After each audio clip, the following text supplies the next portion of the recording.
Good afternoon and welcome to the 2019 Great Midwest Lacrosse Championships here on the Westmoreland Sports Network, as today we bring to you game number one of the two semifinals to be hosted here in Greensburg as the homestanding Seton Hill Griffins welcome the number 4 seed Walsh University Cavaliers. I'm Sean Myers alongside producer Dan Flickinger here at Dick's Sporting Goods Field on the campus of Seton Hill, the first of two matchups to determine the 2019 GMAC Lacrosse Men's Championships that will be played Saturday at noon here at Dick's Sporting Goods Field as the top-seeded Griffins looking to make it a perfect 3 of 3 in conference championships. They enter with a record of 11-3 overall, 5-0 in GMAC play. They face the number 4 seed Cavaliers as Walsh enters with a record of 4-9, including 3-3 in the GMAC campaign. Really a good season once again for Seton Hill. The Griffins have established themselves as the top dog in the GMAC and now the third year of existence for this conference tournament. Seton Hill captured championships in both 2017 and 18. Last year they defeated Mercyhurst 12-5 in the championship game, made it all the way to the NCAA Division II semifinals before ultimately losing to Merrimack, and Seton Hill has positioned itself to make another deep postseason run to the NCAA tournament, but they need to take care of business today against a Walsh team that they knocked off relatively decisively recently as the Griffins scored a 19-5 victory back on April 16th. However, in that game it was competitive until the fourth quarter, in which the Griffins completely took over and dominated the Cavaliers. Walsh comes in, as we mentioned, just 4-9 on the season, but riding high courtesy of a 13-5 victory in their most recent outing against Alderson Broadus. Should set up for a good matchup today. This is the 1-4. The 2-3 matchup pits Mercyhurst and Lake Erie College. That will take place at 3 o'clock today. The winner of that contest will face the winner of this matchup on Saturday. There's the bracket for the 2019 men's lacrosse in the Great Midwest Athletic Conference. All the games will be played here at Seton Hill. The top seed earns the host privileges, and that goes to the Griffins once again.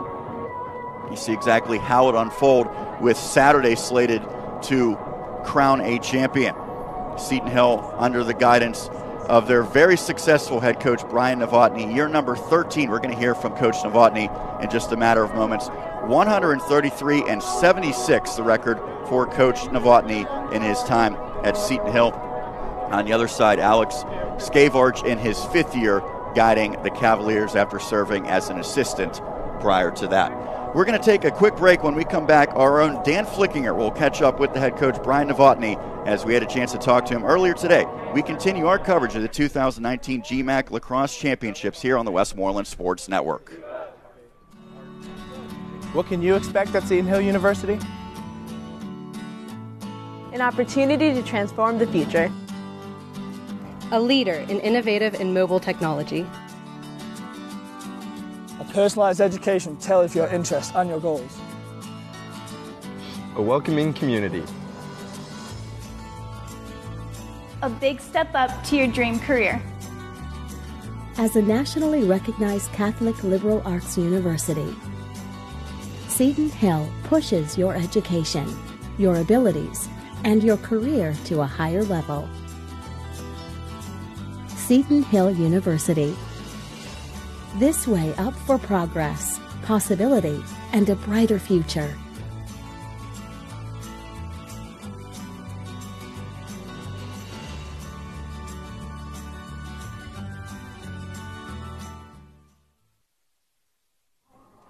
Welcome back on the Westmoreland Sports Network, getting you ready for Seton Hill and Walsh, the first round, the semifinal round, actually, of the GMAC tournament. We're being joined by Seton Hill University men's lacrosse coach Brian Novotny. And, Coach, I guess this is what you play for, the number 1 seed. You get to host the tournament. Obviously, you still have some work to do to get to the championship and win your 3rd straight. But congratulations on the regular season. And, again, this is what you work for, isn't it? Yeah, thanks so much. It really is. I mean, it's we tell the guys throughout the year that everything matters and every game matters. And when you do well, you get the reward of hosting the conference tournament and being the number 1 seed going into it. So, yeah. Thinking back, definitely some good memories from last year, Coach. Not only did you host the tournament, you won the tournament, and you also hosted a regional game here as well. I know you've obviously moved on from last year, but have some good memories here at Dick's Sporting Goods Field from last season, don't you? We really do. I think we talked about it yesterday at the end of practice when we had our post-practice huddle there, and just talked about how good of a feeling that was to win the conference championship on our home field, and how great it is to be able to play in front of our fans and in front of our families and all those sort of things. So yeah, talk about that. I mean, every time you guys play here, you have a great crowd on hand. I know it maybe be tough for people to get to work and to get here today, I guess, but hopefully you'll get this Saturday, and I'm sure there'll be a big crowd on hand if you guys can get there. But how important is it to play at home? I mean, they feed us energy, so I think when we're on the road, we always have a great following. We're at home, it's even better. And those fans really do. They feed our energy and they feed our emotion, and we really live off of that. Talk about how the regular season has broke down for you, Coach. You guys had a couple of tough losses to begin the season, but you kept it together, and it feels like you're playing your best lacrosse coming into the tournament when you need to, right? I think we certainly feel that way. Early on, I think it was a matter of finding who we are and figuring out what our roles were. Obviously, we graduated a lot of really talented guys last year, but as guys started to mature and develop and fill into those roles, which we knew they would. Obviously, the last part of the season here, I think we've rattled off 7 straight wins and a couple of those over ranked teams. So certainly feel like we're playing our best lacrosse right now and excited and ready to move into the next round here, next season, the second season, right? That's right, and you guys got a huge win, I guess maybe an early playoff win, if you will, even though it wasn't playoffs against LIU Post. It was a big regional victory. Talk about that game and what you liked from what you saw from your team. I mean, just the toughness. I mean, our guys, is long trip against a tough opponent, and we go down, 3-0 and come back to 3-2, and then we go down 6-2. And we come roaring back from there, hold them to 2 goals in the second half. But what I told the guys after the game immediately was just proud of how tough they were. We have a really great group of young men on this team, high-character guys, and they're tough, and they battle, and they fight, and they scrap for everything they've gotten. And, that came into effect last weekend when we were down a few goals and were able to draw back and eventually take the lead and win that game. There's a lot of guys we can talk about, Coach, for sure, but maybe the unsung hero, just like in football, offensive lineman, how about your goalkeeper, Max Eisenman? How big is it to have a guy that's been through these games before in the cage?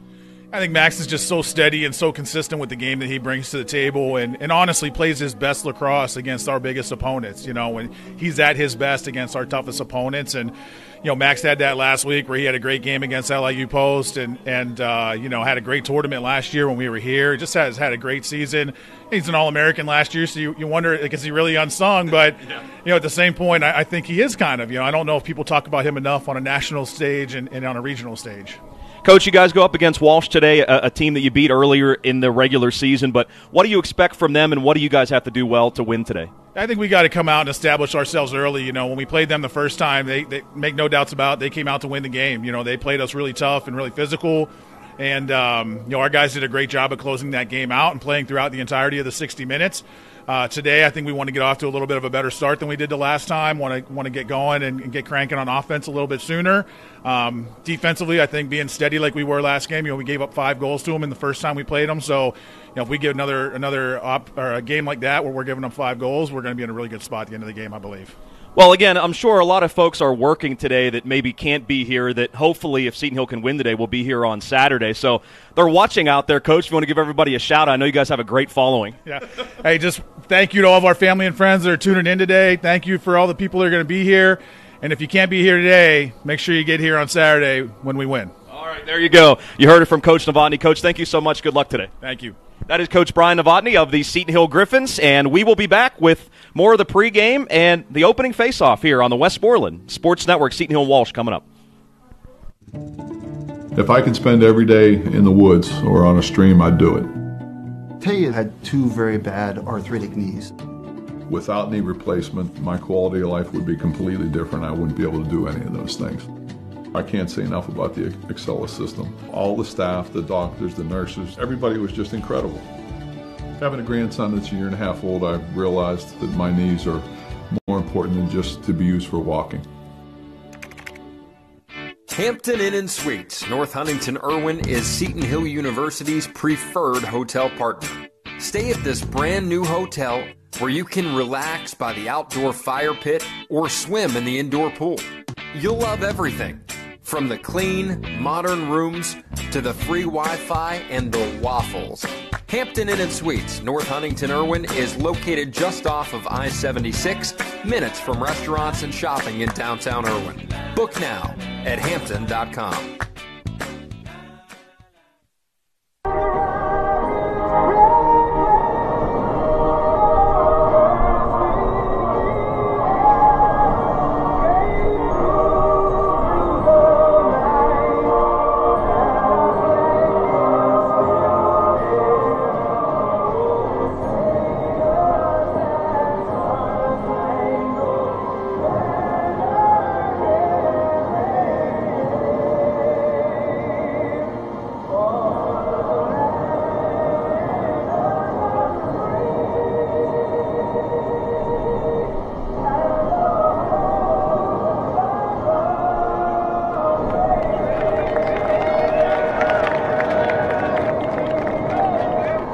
National anthem setting the stage for this semifinals matchup between top-seeded Seton Hill University and number 4 Walsh University. If you're unfamiliar with Walsh University, located near Canton, Ohio, in the Pro Football Hall of Fame. There's a good look at the Seton Hill Griffins clad in the home yellow jerseys with the red numbers. Conversely, Walsh wearing black jerseys with maroon shorts and the gold numbers. Just about set to begin this one. First of two semifinals matchups that will take place here in Greensburg at Dick's Sporting Goods Field on the campus of Seton Hill University. The Griffins, the number 1 seed, earned the host honors, and they will not only host today for the semifinals matchups, but Saturday, regardless of the outcome of this one. Certainly the Griffins want to be on the field playing for that championship on Saturday as they look for the three-peat in the third year of existence for the GMAC men's lacrosse tournament. Let's take a look at the starting lineups for these squads. We'll begin with the visiting Cavaliers under the guidance of the fifth-year head coach Alex Skavarch. Starting unit consists of number 5, Evan Bradley. He is a freshman attack. He's joined by number 9, Shane Profio, a sophomore defender. Number 12, Jake Selvage, a senior defender. Number 13, Brian Abshego, a freshman attack. Number 17, Anthony Munoz, a freshman midfielder. Number 19, Kyle Lacey, a freshman defender. Number 41, Andrew Singer, a long stick midi freshman. Number 42, Jake Szynski. He is a sophomore midfielder. Number 44, Kevin McMahon, a junior attack. And in net, number 16, Patrick Cudahy, the freshman goalkeeper. On the other side for Seton Hill, the Griffins, under the guidance of their 13th year head coach Brian Novotny, has a starting unit that consists of number 6, Christian Crouch, a freshman defenseman. Number 9, Eric Hammer, a junior defense. Number 15, Brett Craig, a senior long stick midi. Number 17, Bennett Johnson, a redshirt junior attack. Number 24, John Miller, a senior midfield. As we are underway and the Griffins gain possession first. Number 26, Logan Gray, a freshman midfield. Number 34, Logan Maloney, a junior attack. Number 39, Andrew DeSano, a redshirt senior on defense. Number 45, Robert Hofseth, a sophomore attack. And the goalkeeper, number 30, Max Eisman, a junior. Griffins, as we mentioned, have the opening possession of this contest. They're without Jace Skirbo, who is injured. He is one of the top performers for this Griffins team, but they feel like they have a couple of players who can try to help fill that void as Seton Hill, with this opening possession, looking to strike first. We mentioned the last time these teams met, it was very competitive through the first half, and really it was quarters 3 and 4 where the Griffins took over, particularly in that fourth stanza. Griffins get the first shot, and they find the back of the net. Bennett Johnson strikes goal number 26 on the campaign, and it takes just over a minute. As a minute and 2 seconds in, the Griffs on the board. So what a start for Seton Hill in this one. First shot finds the back of the net, courtesy of Johnson. Take another look off the dish from Robert Hofseth. Well, Sean, you mentioned about obviously Jay Skirbo being out, one of the best face-off guys, not only in this conference, but really the entire region and the entire nation. Logan Gray wins the opening draw of the game, and Seton Hill scores on the opening possession. So a fantastic job by the freshman winning the opening face-off in place of Jay Skirbo, and a nice job there by the Seton Hill wingmen winning that face-off, helping out their freshman. That was David. You mentioned, Sean, and so did Coach Brian Novotny in the interview with him about Walsh playing Seton Hill tough. The first time these teams matched up, but the Griffins outscored Walsh 9-0 in the fourth period and ended up winning that game, going away 19-5. But they have not left anything up to chance so far in this game. But just because you get up early, that doesn't mean you got to keep your foot off the gas pedal. You definitely would like to bury Walsh early and maybe get some other guys involved in a playoff game. That would be nice if you're Seton Hill. The GMAC tournament champion is not guaranteed a spot in the national tournament, as you can hear the excitement for the Griffins as Seton Hill is just dominating here in the early going. Griffins feel pretty good about their chances if they win this semifinals matchup of making the NCAA tournament, regardless of what happens on Saturday as the flag goes flying at midfield. Griffins up 2-0 early against the Cavaliers of Walsh University. Ryan Manbeck has it now for Seton Hill, and he gives back to Bennett Johnson, who got the Griffins on the board just over a minute in. Johnson spins his way now, dishes off. Another shot finds the back of the net. Seton Hill is red hot. Ryan Manbeck makes it 3-0 in favor of the Griffins.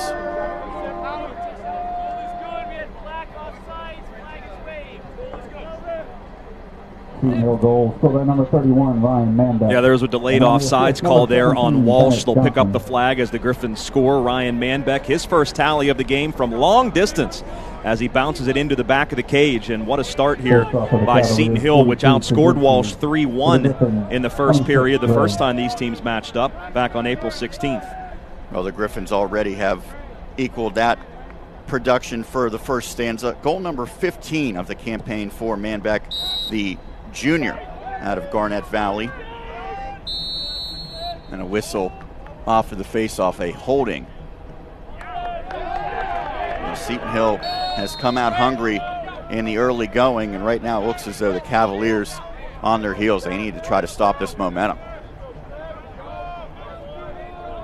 Coach Alex Stavart said that, really he knows his team's not going to have a chance to make the tournament, but he said this could be a big step in a program that is trying to grow and continue an upward trajectory. So far, it has been anything but that in the early stages of this first quarter. Walsh, the number 4 seed in the GMAC tournament. I know I've already mentioned this a few times, but it still holds true. Logan Gray doing his job right now, filling in for Jay Skirbo. Look how much possession time the Griffins have had early in this GMAC semifinal.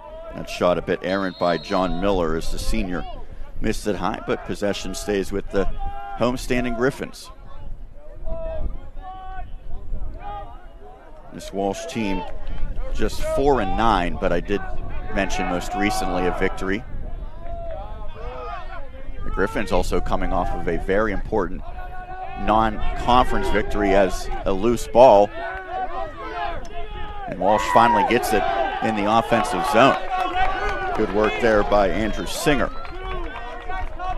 So we'll see what the Cavaliers do with their first sustained possession.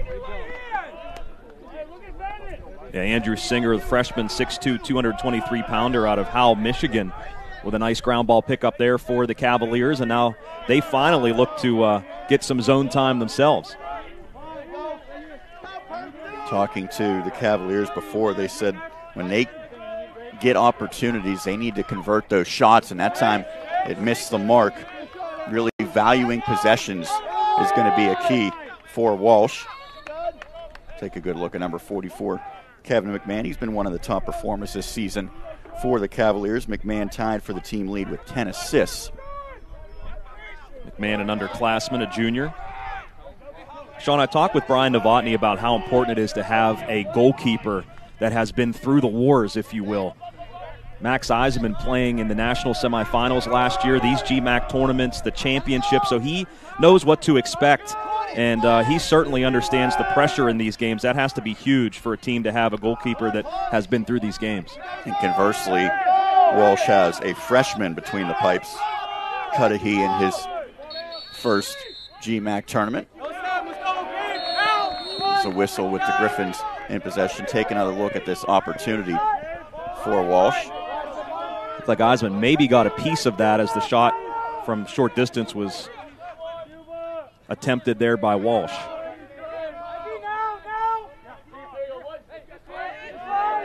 A little less than 9 minutes remaining in this opening quarter. 3-0 in favor of the Griffins. Make it 4-0. A shot from straight on finds the back of the net. Manbeck has his second.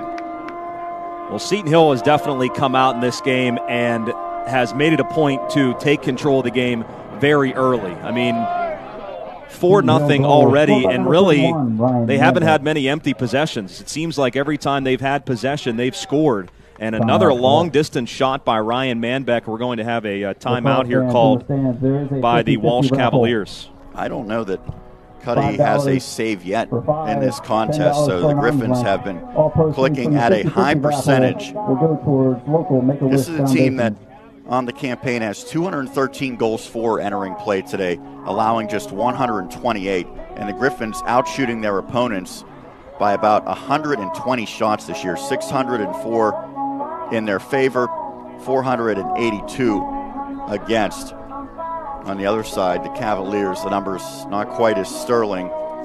Walsh has been outscored 133 to 173 this year and has surrendered 539 shots compared to just 413 shots attempted. Hey, there you are, Dan. Waving out. Dave Oliverio as well, working hard as always. It's an exciting time here for Seton Hill hosting this tournament once again. Dave always has his head buried in a laptop there. It's really neat how Seton Hill does this, and, you know, to communicate. Jason and a couple of spotters are down on the field and communicate with Dave up here in the press box via walkie-talkie to kind of spot and say, you know, who had the ground ball, who had the goal, who had the assist, and constant communication with these guys in the Seton Hill Sports Information Department. Yeah, Jason Green, of course, working hard as always.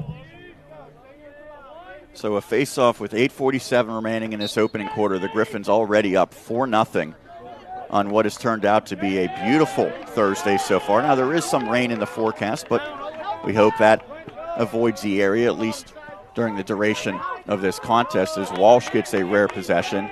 Now the Cavaliers looking to get their first goal. They've been stymied thus far.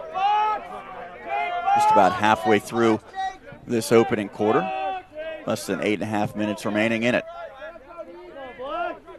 The Cavs, Brent Mitchell has it. Now behind the net. When these teams met a year ago, it was dominated by Seton Hill 22-4 in favor of the Griffins. Marcus Brown in possession. He is defended by Craig. Easy to tell with that flowing hair coming out of the helmet of Brett Craig, the senior. One of the most recognizable figures on this Griffins team as the ball squirts out to the far side, out of play. Marcus Brown for Walsh was the top goal scorer against Seton Hill the first time these teams played. He scored twice. Yeah, 2 of the 5 goals that the Cavs had. Seton Hill back in possession with Mitchell. Now Mitchell dishes off. I mentioned the big victory for Seton Hill last time out, 11-9 against LIU Post. Yeah, as I talked with Coach Novotny, that was a big win, Sean. Even though it was non-conference, it was a big regional win, and Seton Hill right now is ranked 3rd in the North region, and that determines your positioning for the NCAA tournament. So even those non-conference games, they're very important when you want to get into the NCAA tournament. Seton Hill getting to the semifinals a season ago. And I mentioned no guaranteed bid by winning this, but the Griffins are in great position, especially if they continue to take care of business in this contest. Bennett Johnson was the standout in that victory against LIU Post. He had 4 goals and an assist, accounting for 5 points. And goalkeeper Max Eisman made 12 saves in net. Bennett got hurt the first game of the year last year, and he's been battling injuries a little bit this year too, but when he's healthy and he's in there, man, he's such a difference maker. First save by Cudahy as he was able to thwart that opportunity by Bennett Johnson. Have another look. It's a good stop there for Cudahy, and he and the Cavaliers have to make sure this deficit does not get any steeper, already trailing 4-0. Yeah, that may give Cudahy a little bit of confidence now, as I'm sure he was a little rattled. Seton Hill scoring 4 straight. Now a pass back door, and that one just stays out as one of the crosses appears to be shattered, and now an outlet pass for the Cavaliers. Have another look at this opportunity. Great passing there, just a tough angle, however, for Seton Hill's Mitchell. Yeah, wide open cage, but again, you mentioned the angle, tough to get a clean shot away. Well, I think it's probably a big mental hurdle for the Cavaliers as well, trailing 4-0, because when these teams played before, Walsh had just 5 goals, and then going back to last year, they had 4 goals. So they have struggled to find the back of the net against Seton Hill over the past couple of campaigns. There's a shot, and I think Eisman might have got a piece of it as it stays out. Eisman has been terrific this season, a 10-3 mark, 932 goals against. That's 6th best in the conference, and he ranks 4th best with a .567 save percentage. When you get to the playoffs, more times than not, goalkeepers are a necessary ingredient for success. Seton Hill now in transition, looking to add to its 4-0 lead. And a good save there in the crease by Cudahy. He's come up with a couple of important stops as this quarter's progressed. Walsh trying to get on the transition and maybe get a quick goal here. Good movement, but that shot airmailed on the attempt by Kevin McMahon. McMahon not only tied for the team lead in assists, but tied for the team lead in shots, and that one a bit high. Good try, though, by Walsh. That's what you need to do. Get that quick save, get into transition, and try to get a goal on the board, but again, the shot high and wide.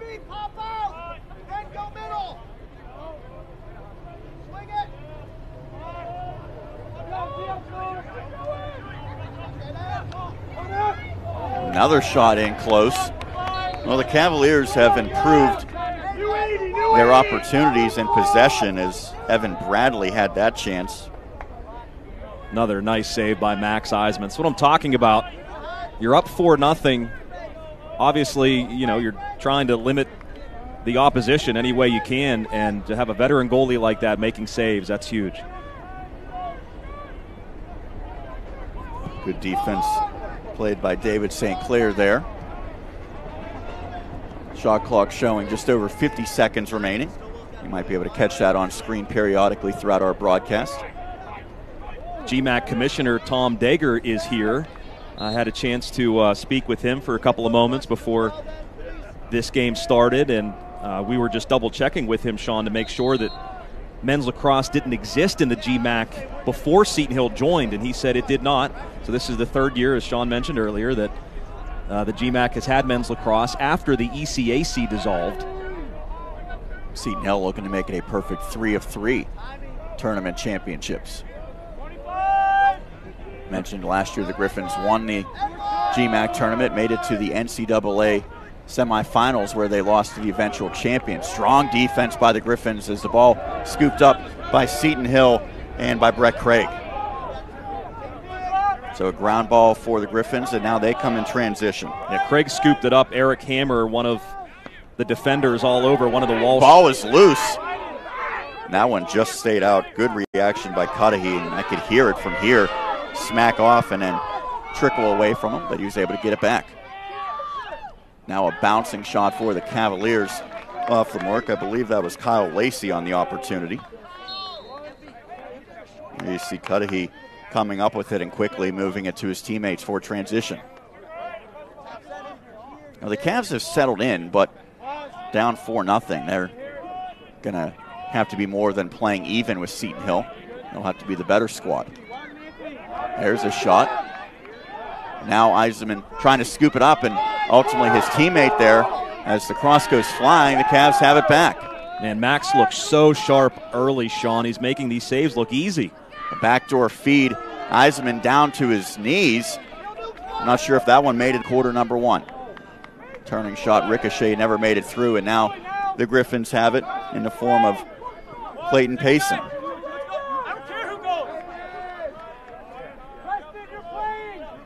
Look at that save there by Eisenman. Yeah, made that save look easy. Great positioning there by Max, keeping that one out of the back of the cage. So much of goaltending, whether it be lacrosse, hockey, soccer, it's about positioning before the shot is even taken. Just over a minute remaining, quarter number one. Seton Hill holding a 4-0 edge. Ryan Manbeck with a pair of goals for the Griffins in this opening quarter. Now Seton Hill turns it over. The Cavaliers have had the better of the play recently, but nothing to show for it thus far as they've been held off the scoreboard. Now a long outlet pass connects, and Walsh University comes in transition.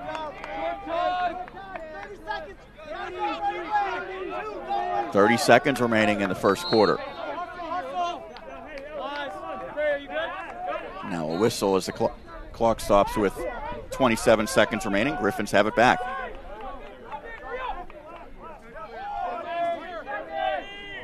Let's see if the Griffins try to hold for a late shot here in this opening quarter of play.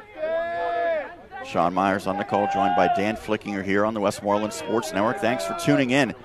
Game number one of a pair of semifinals we'll have the broadcast of. Shot inside, and Seton Hill does score as a flag goes flying. It comes with just 2 seconds remaining. Zach Estabrooks, see if this one stands. Officials are going to talk it over. Well, there's 2 seconds remaining, so it definitely made it in time. If it does count, it'll be goal number 22 for Estabrooks.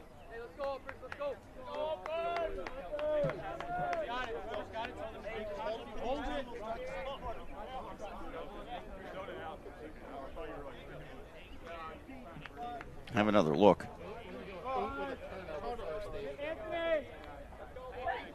Well, good job by Estabrooks. Was he in too close? The official still conferring and now talking to some of the Griffins. I believe this one will not count. Push, 30 seconds. I'm sorry. We got black 4-1, push, 30 seconds. Then we got gold 8 with the dive, 1 minute. It's going to be defensive ball at the goal out. So it's going to be black ball at the goal. Okay, so penalties both ways. One called against Walsh for 30 seconds, and then a dive call against the Griffins that will be enforced for a minute. On Walsh for a push. Yeah, they'll get that on Estabrooks, who wound up in the net. Well, you want to find the back of the net, but that's with the, the ball and not your body. So that one does not count, and now just 2 seconds remaining in this opening quarter. And that brings an end to quarter number one. We'll step aside as well. Seton Hill with a strong start. The Griffins holding a 4-0 lead after 1 quarter of play against Walsh University as we continue the GMAC semifinals here on the Westmoreland Sports Network. Hampton Office Products is a proud furniture provider for Seton Hill University and has been servicing Westmoreland County and the surrounding area for almost 40 years. Hampton Office Products has all the basics with office and teaching supplies, but we also design office furniture along with restaurant and school furniture, which we happily deliver and install personally. Why buy from the big box stores when you can buy local? Stop in our newly expanded showroom at 248 Donahue Road in Greensburg or visit HamptonOffice.com. Family owned and operated since 1976. We're Hampton Office Products. Delivering quality craftsmanship for over a century, family-owned Raimondo Masonry Restoration Contractors in Greensburg has the best trained experts and skilled craftsmen who specialize in the field of exterior masonry restoration. Raimondo Masonry fixes defective masonry joints, repairs masonry wall, delivers waterproofing treatments, and performs preservation to beautifully historic buildings and homes. Call Raimondo for a free estimate at 724-837-6604 or visit RaimondoMasonry.com.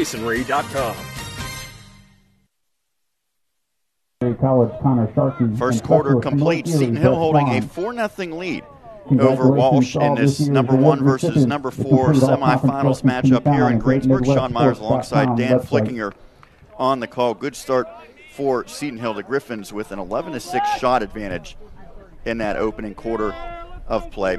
As a result of the penalties that came with just 2 seconds remaining, Walsh University will be man up after the 30-second penalty to the Cavaliers player elapses, as a whistle right off of the draw. It was Craig who went down with them, and Craig just laying there with his feet across the body of Szynski. So an opportunity here for the Cavs to try to get back in this contest. Cavaliers are man up. Now the Cavs man up as the player comes out of the box in the form of Heisler. Cavaliers at full strength now.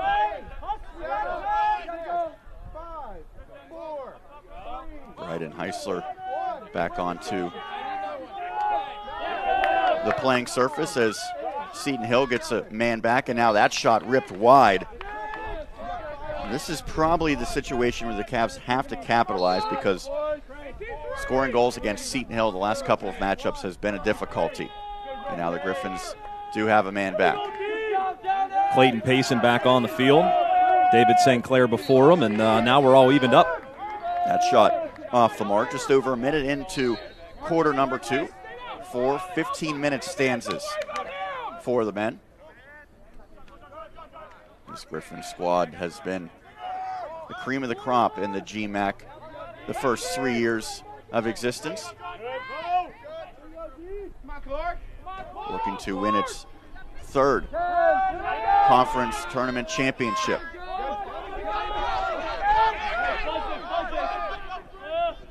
The shot, and that one goes behind the net off the bounce, and now an errant pass comes out to midfield. And an offsides call. Seton Hill gets possession back. 5th save for Eisman already. Now the chances have been piling up. Good job by Eisman there. Walsh University has to feel like it has had the better of the chances over the past 8 to 10 minutes of play, but again, nothing to show for it. Seton Hill scoring 4 goals in less than 7 minutes to begin this contest. Now Manbeck, who has a pair, has it behind the net. He dishes off.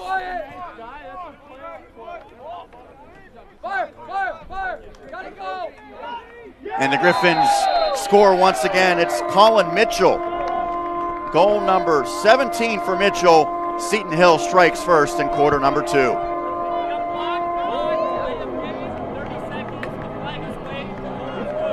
Seton Hill goal scored by number 25, Colin Mitchell. Have capitalized on their opportunities. Penalty on the play. Take another look at the senior Mitchell as he rips that shot high. Yeah, Cudahy was in good position there. I don't know if he was screened or not, but he really got his big pocket up there very late. Maybe just the strength of the shot by Mitchell just overpowered him. Face off for Walsh, 42, Szynski. For the Griffins, 26, Gray. So it's now 5-0 as Mitchell tallies for the first time in this contest.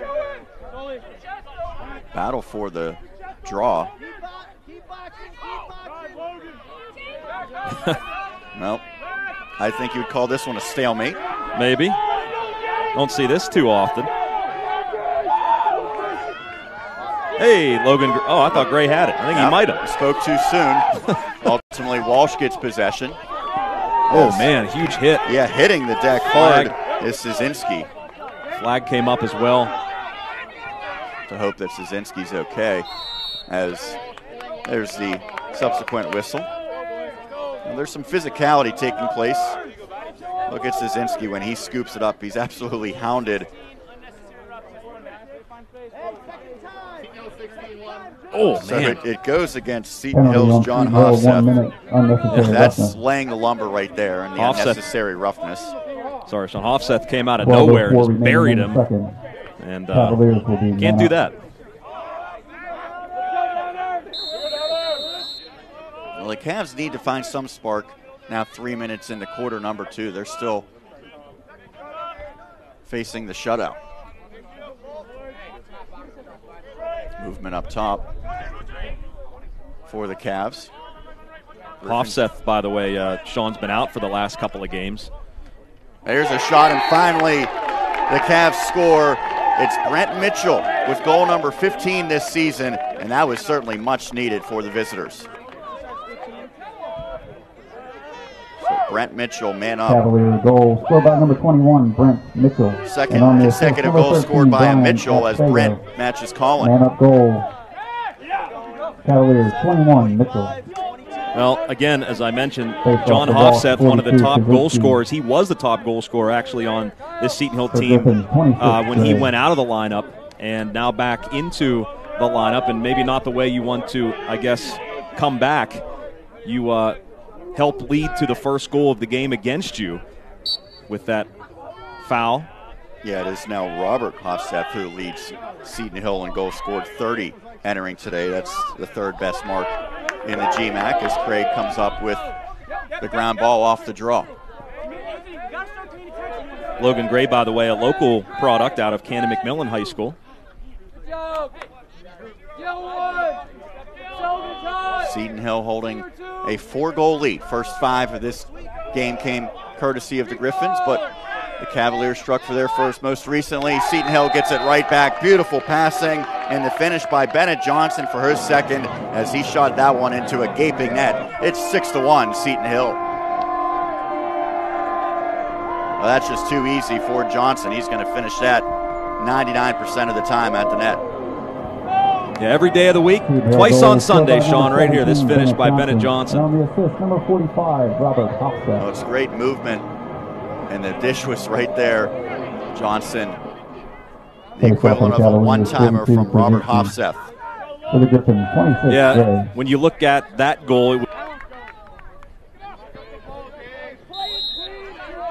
prior to that, Seton Hill was 5 of 8 on faceoffs.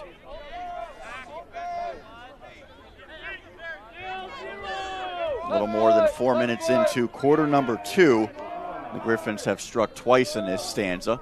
Walsh, after being held scoreless through the first quarter, on the board as well. Now some good physicality for the Griffs. They try another feed in front. Now a long shot scores for Seton Hill. Everything working now for the Griffins. This time it's Dan Rupert. Rupert with his second tally of the contest. He now has 14 on the season. Seton Hill goal. Take another look at Rupert. Dan Rupert. And on the assist, number 16, John Hofseth. Oh, the celebration trumps that. Rupert able to get to the sweet spot. And another one that seemingly Cudahy had a look at, Dan, but right now, after making some key stops late in that first quarter, he's yet to come up with the big save here in the second quarter. So the face-off once again with the Griffins holding a 7-1 lead. Seton Hill has dominated the last 2 matchups, at least in terms of the final score against Walsh. 19-5 this year, 22-4 a year ago, although the 19-5 a bit misleading from a couple weeks ago. That was a very competitive matchup until the fourth quarter when the Griffins completely dominated. Seton Hill wearing the yellow jerseys, the red numbers, Walsh in the black jerseys with the gold numbers.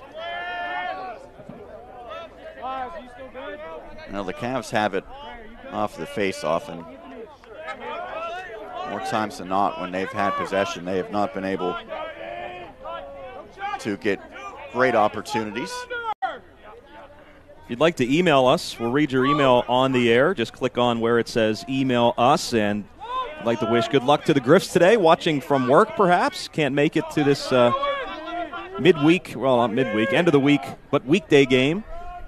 You can send us a shout. First of 2 semifinals matchups we will have broadcast. Number 2, Mercyhurst. Number 3, Lake Erie to follow. That's slated for 3 o'clock. Yeah, if you're perhaps tuning into our first broadcast, we welcome you. We are the Westmoreland Sports Network, the proud broadcast partner of Seton Hill Sports. Ball is loose, and the Griffins come up with it. Hey, I want to give a big hello to Seton Hill Athletic Director Chris Snyder's brother watching in Colorado.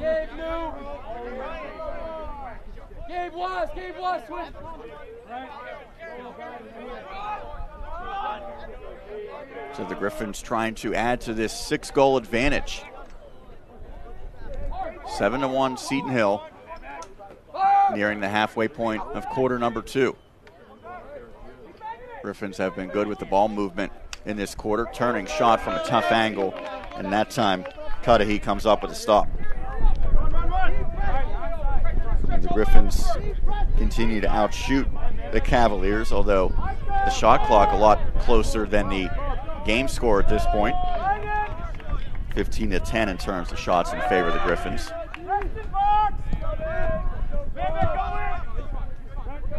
Walsh trying to come the other way. Cavaliers have just had a hard time scoring against Seton Hill the last couple years. 9 goals combined over the last 2 matches, and just 1 to show for it so far here. And a good save by Eisman as he was able to deflect that shot from Evan Bradley, one of the more dangerous weapons for the Cavs. Good work behind the net, however, by Walsh University to maintain possession.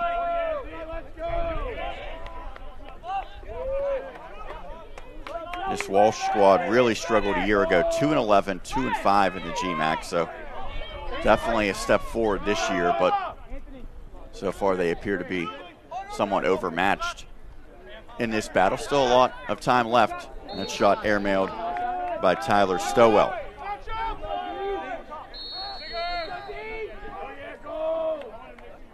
Coach Skavarch said that really the keys for today's matchup, consistency between the lines for his squad, converting the shots that they get, and really valuing possessions.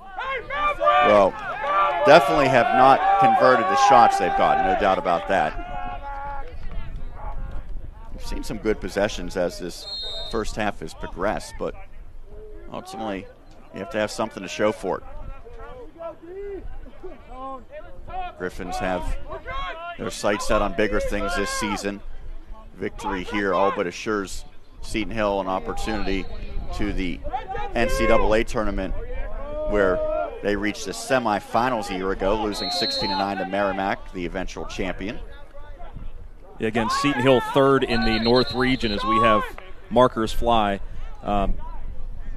Again, the top 2 teams receive byes, and then the 3rd seed will host the 6th seed, and the 4th seed will host the 5th seed.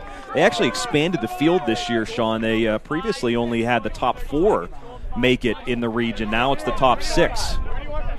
Mercyhurst also in that conversation, ranked just behind Seton Hill. The Lakers, the number 2 seed in this tournament, push there against Seton Hill and Christian Crouch. 6:55 in the second. Walsh man up. So man down for Seton Hill. The only goal for the Cavs came man up. Now one might have rung off the crossbar as it ricochets out.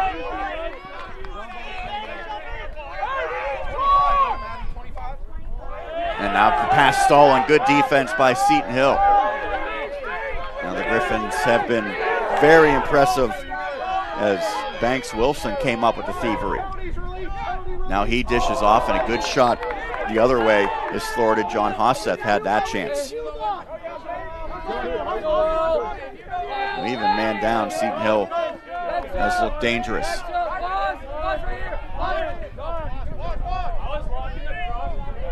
Just over 6 minutes remaining in this opening half. It's all Griffins, 7-1.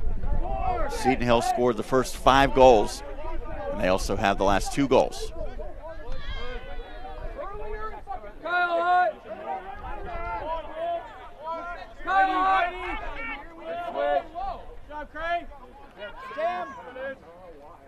shot misses the mark for Seton Hill's John Hosseth, the redshirt junior. Griffins have it right back as Mitchell down to a knee, but keeps his balance and keeps possession. Seton Hill can certainly be patient here with a 7-1 lead. You still want to run your offense, but look for the perfect shot, and they get it. On the finish, John Hosseth, he was buzzing that entire possession, and Hosseth finds the back of the net for the first time. It is his 20th goal of the season. Well, you mentioned patient possession, Dan. They ran the shot clock below 30. By number 45, and when you Robert can Hoffman. not only take time, but then finish with the goal, that's an ideal possession. Face off for the Cavaliers, 42, Kaczynski. Yeah, and that continues to be daggers to Walsh as well. As you mentioned, you drain some time off the clock, run your offense, and then finish it with a dagger. 4 goals in the first quarter for Seton Hill. Already 4 here in quarter number 2. Still 5.5 minutes remaining. Now a battle for the draw. And ultimately Walsh controls it, courtesy of Jake Kaczynski. Don't forget, if you miss any of the action today, you can watch back on our archives on our website, westmorelandsports.com. Complete broadcast will be archived pretty much as soon as the live broadcast ends. You can also purchase your own download of today's broadcast if you'd like to do that by clicking on where it says buy download. And once the live broadcast is over, we will shoot you an email and you can download it to your computer.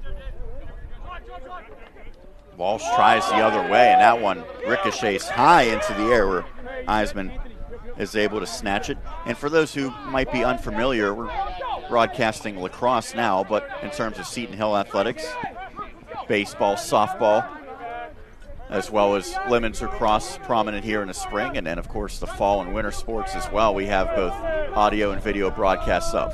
Seton Hill softball team, by the way, is in the PSAC tournament. They lost yesterday to Westchester, but they kept their season alive with a victory earlier today against Bloomsburg. So congratulations to Seton Hill. Hopefully they can make a run to the losers bracket. That shot misses the mark. Losers bracket, such a harsh term. It should be bracket for those who did not win. Yeah, that's right. The lack of win bracket. Although they did get the win today. The baseball team still in regular season play here for Seton Hill. Yeah, they're actually playing today against IUP. They moved their doubleheader from tomorrow to today. Taking advantage of what has been good weather so far on this Thursday. This whole week's forecast has been sketchy at best, but most of the days have turned out to be pretty decent so far. Yeah, they all look bad until we get to the day, and then they've kind of pretty much been okay. Pessimistic weather prognosticators. Long shot and a good save in close as Cudahy comes up with the big stop. The freshman's been under fire in this contest, and I'm sure has not played as well as he would have liked to this juncture, but still plenty of time, not even halfway through this contest as we move to about 3 minutes remaining in this second quarter. Probably Cudahy's best save of the game right there on Hoffseth. Have some emails you want to get to, and we have a second. Well, I guess we can say hello to Zach Hartman. Emails, good luck to the boys this weekend from Vancouver, British Columbia, the former Griff. Also, the Hildebrand family says, love watching the game from Chicago. Can't wait to be there for Saturday's game. Go Griffins and our player, Clay Payson. Thank you. Breakfast time out in Vancouver as a shot inside, and Walsh gets its second goal. This one courtesy of Brent Mitchell. He's accounted for both of the tallies for the Cavs. Well, Mitchell's doing his best to keep his team in striking distance. Goal number 16 for Mitchell. Good ball movement here by the Cavaliers. You'll see that pass come across, and Mitchell able to accept it. Kevin McMahon with a very alert pass there as he found Mitchell wide open. Eisman slid over and was in position, but that's a tough stop with a dangerous goal scorer like Mitchell in close. Now the Griffins come right back. That shot just misses the mark. This Seton Hill team seems like it has a killer instinct, at least evidenced in this game, when Walsh strikes, it takes very little time for the Griffins to come right back and to try to quench that momentum. Yeah, if we get a chance to talk with Brian Novotny after the game, which we hope to, something we definitely have to ask him, Sean, because you're right. I mean, Seton Hill came out today, I feel like, with a killer instinct. And there's no doubt that if the Griffins win this one, they're going to face tougher opponents the rest of the way, but you want to have those same tendencies whether you're playing an opponent that's an elite squad or one that's still developing like this Cavaliers program is. Never want to play down to the competition, if you will. Now a whistle stops action with 1:43 remaining. Timeout taken on the field. We'll take a break. Seton Hill holding an 8-2 lead. Latter stages of quarter number 2 here on the Westmoreland Sports Network. Healthy vision is important for success in any kind of sport. Make sure your vision is the best it can be by making an appointment with Youngwood Eye Care today. Based on the sporting activities that you enjoy, Dr. Michelle Pulaski will show you the variety of sports lenses and protective eyewear available to fit your needs, and also demonstrate various visual training exercises to improve hand-eye coordination. Youngwood Eye Care is conveniently located at 10 South 4th Street in Youngwood. For a winning game plan, call 724-925-2341. It's always a great time to stop in at Jigger's Pub and Exports. It starts with Jigger's famous wings, voted best in Pittsburgh 2 years in a row. And with 18 sauces and 12 dry rubs to choose from, your taste buds will thank you. It doesn't end there, though. Jigger's also has hoagies, burgers, pizza, wraps, and homemade soups and salads. Check out their daily food and drink specials on jiggerspub.com. Open 7 days a week. It's Jigger's Pub on Washington Street in Export. It's always a great time to stop in at Jigger's. Hi, this is Seton Hill Athletic Director Chris Snyder, and you're tuned into the Westmoreland Sports Network, the broadcast home of Griffin Sports. Lacrosse fans, pull out 1:43 remaining, quarter number 2. Seton Hill, the top-seeded home squad, holding an 8-2 lead over number 4 Walsh University in this GMAC semifinals matchup, 2019 Great Midwest Athletic Conference Men's Lacrosse Tournament. Dick's Sporting Goods Field, the host venue for this 2-day event that spans both today and Saturday. The championship slated for noon on Saturday. Question is, Sean, did you play your 50-50 today? I did not. Well, you will not be winning the $83. Did you? I didn't, unfortunately. I tried to talk Renee Miller into giving me the money, but she said no. That doesn't work? No. Right now, Seton Hill's been money in this first half, up 8-2. Walsh threatening, however, as the ball squirts free. And the Griffins ultimately get it. Good hustle there by Seton Hill's Andrew Clark, the sophomore. By the way, Renee was a standout on the lacrosse field not long ago for the Seton Hill women's lacrosse team. We had the Griffins ladies broadcast last week here on the Westmoreland Sports Network. You can check that out in the archives as well.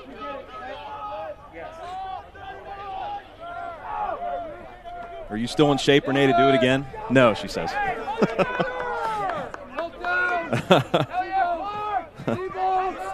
So the shot clock and game clock almost sync. The Griffins technically did not have to take a shot here as the second quarter winds down. I'm sure that they want to get a late goal, however. It appeared as though they had a goal with just 2 seconds remaining in the first quarter, but that one was waved off as Ryan Manbeck slows the pace down. Now about 15 seconds remaining in the first half. Manbeck dishes out. Turning shot, good save in front. Ball is loose. And now the final seconds tick off a long outlet pass into the offensive zone, sky high, as the first half comes to an end. A good start for Seton Hill. The Griffins hold an 8-2 lead over Walsh, outscoring them 4-0 in the first quarter and 4-2 in the second quarter. You can pick up Take a your break, winnings at the come back with some highlights and our thoughts on the first half of play. Seton Hill looking to move on to the GMAC Championship halfway through. They're up 8-2 over Walsh here on the Westmoreland Sports Network. It's going to be all over your hands. Let's just get out fast. Speed, baby, speed! Dude, do you see what that guy's using? Are you serious? Doesn't he know I have multiple pitch angles? And Trevor, don't forget, I have that ASIM design, so I can use that left rail for face flex without losing my handsome shape. Dude, I know. I designed you.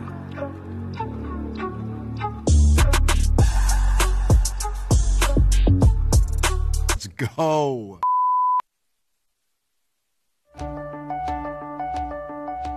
Up is progress. Possibility. Trees. Big old trees. Up is a national leader in mobile technology. Up is a world-class performing arts center. Up is 94% job and graduate school placement. When up is what you're after, look to Seton Hill, a nationally recognized Catholic liberal arts experience that will push your life and career to the highest point possible. You can't make this stuff up. Who will you be at this unholy hour? When no one is watching and the smallest decisions mean the most. Who will you be then? Because no true wins, the real wins we hold on to, are tomorrow. Hey, boys. It all starts over. Have a good day? What'd you do? Everything? I got 97.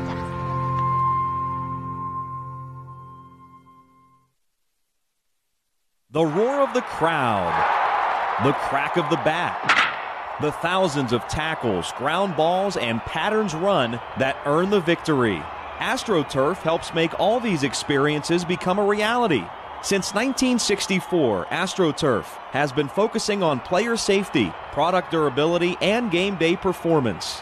Visit one of their 280 fields in the tri-state area, and you'll experience their cutting-edge technology. To see what AstroTurf can do for you, visit astroturf.com.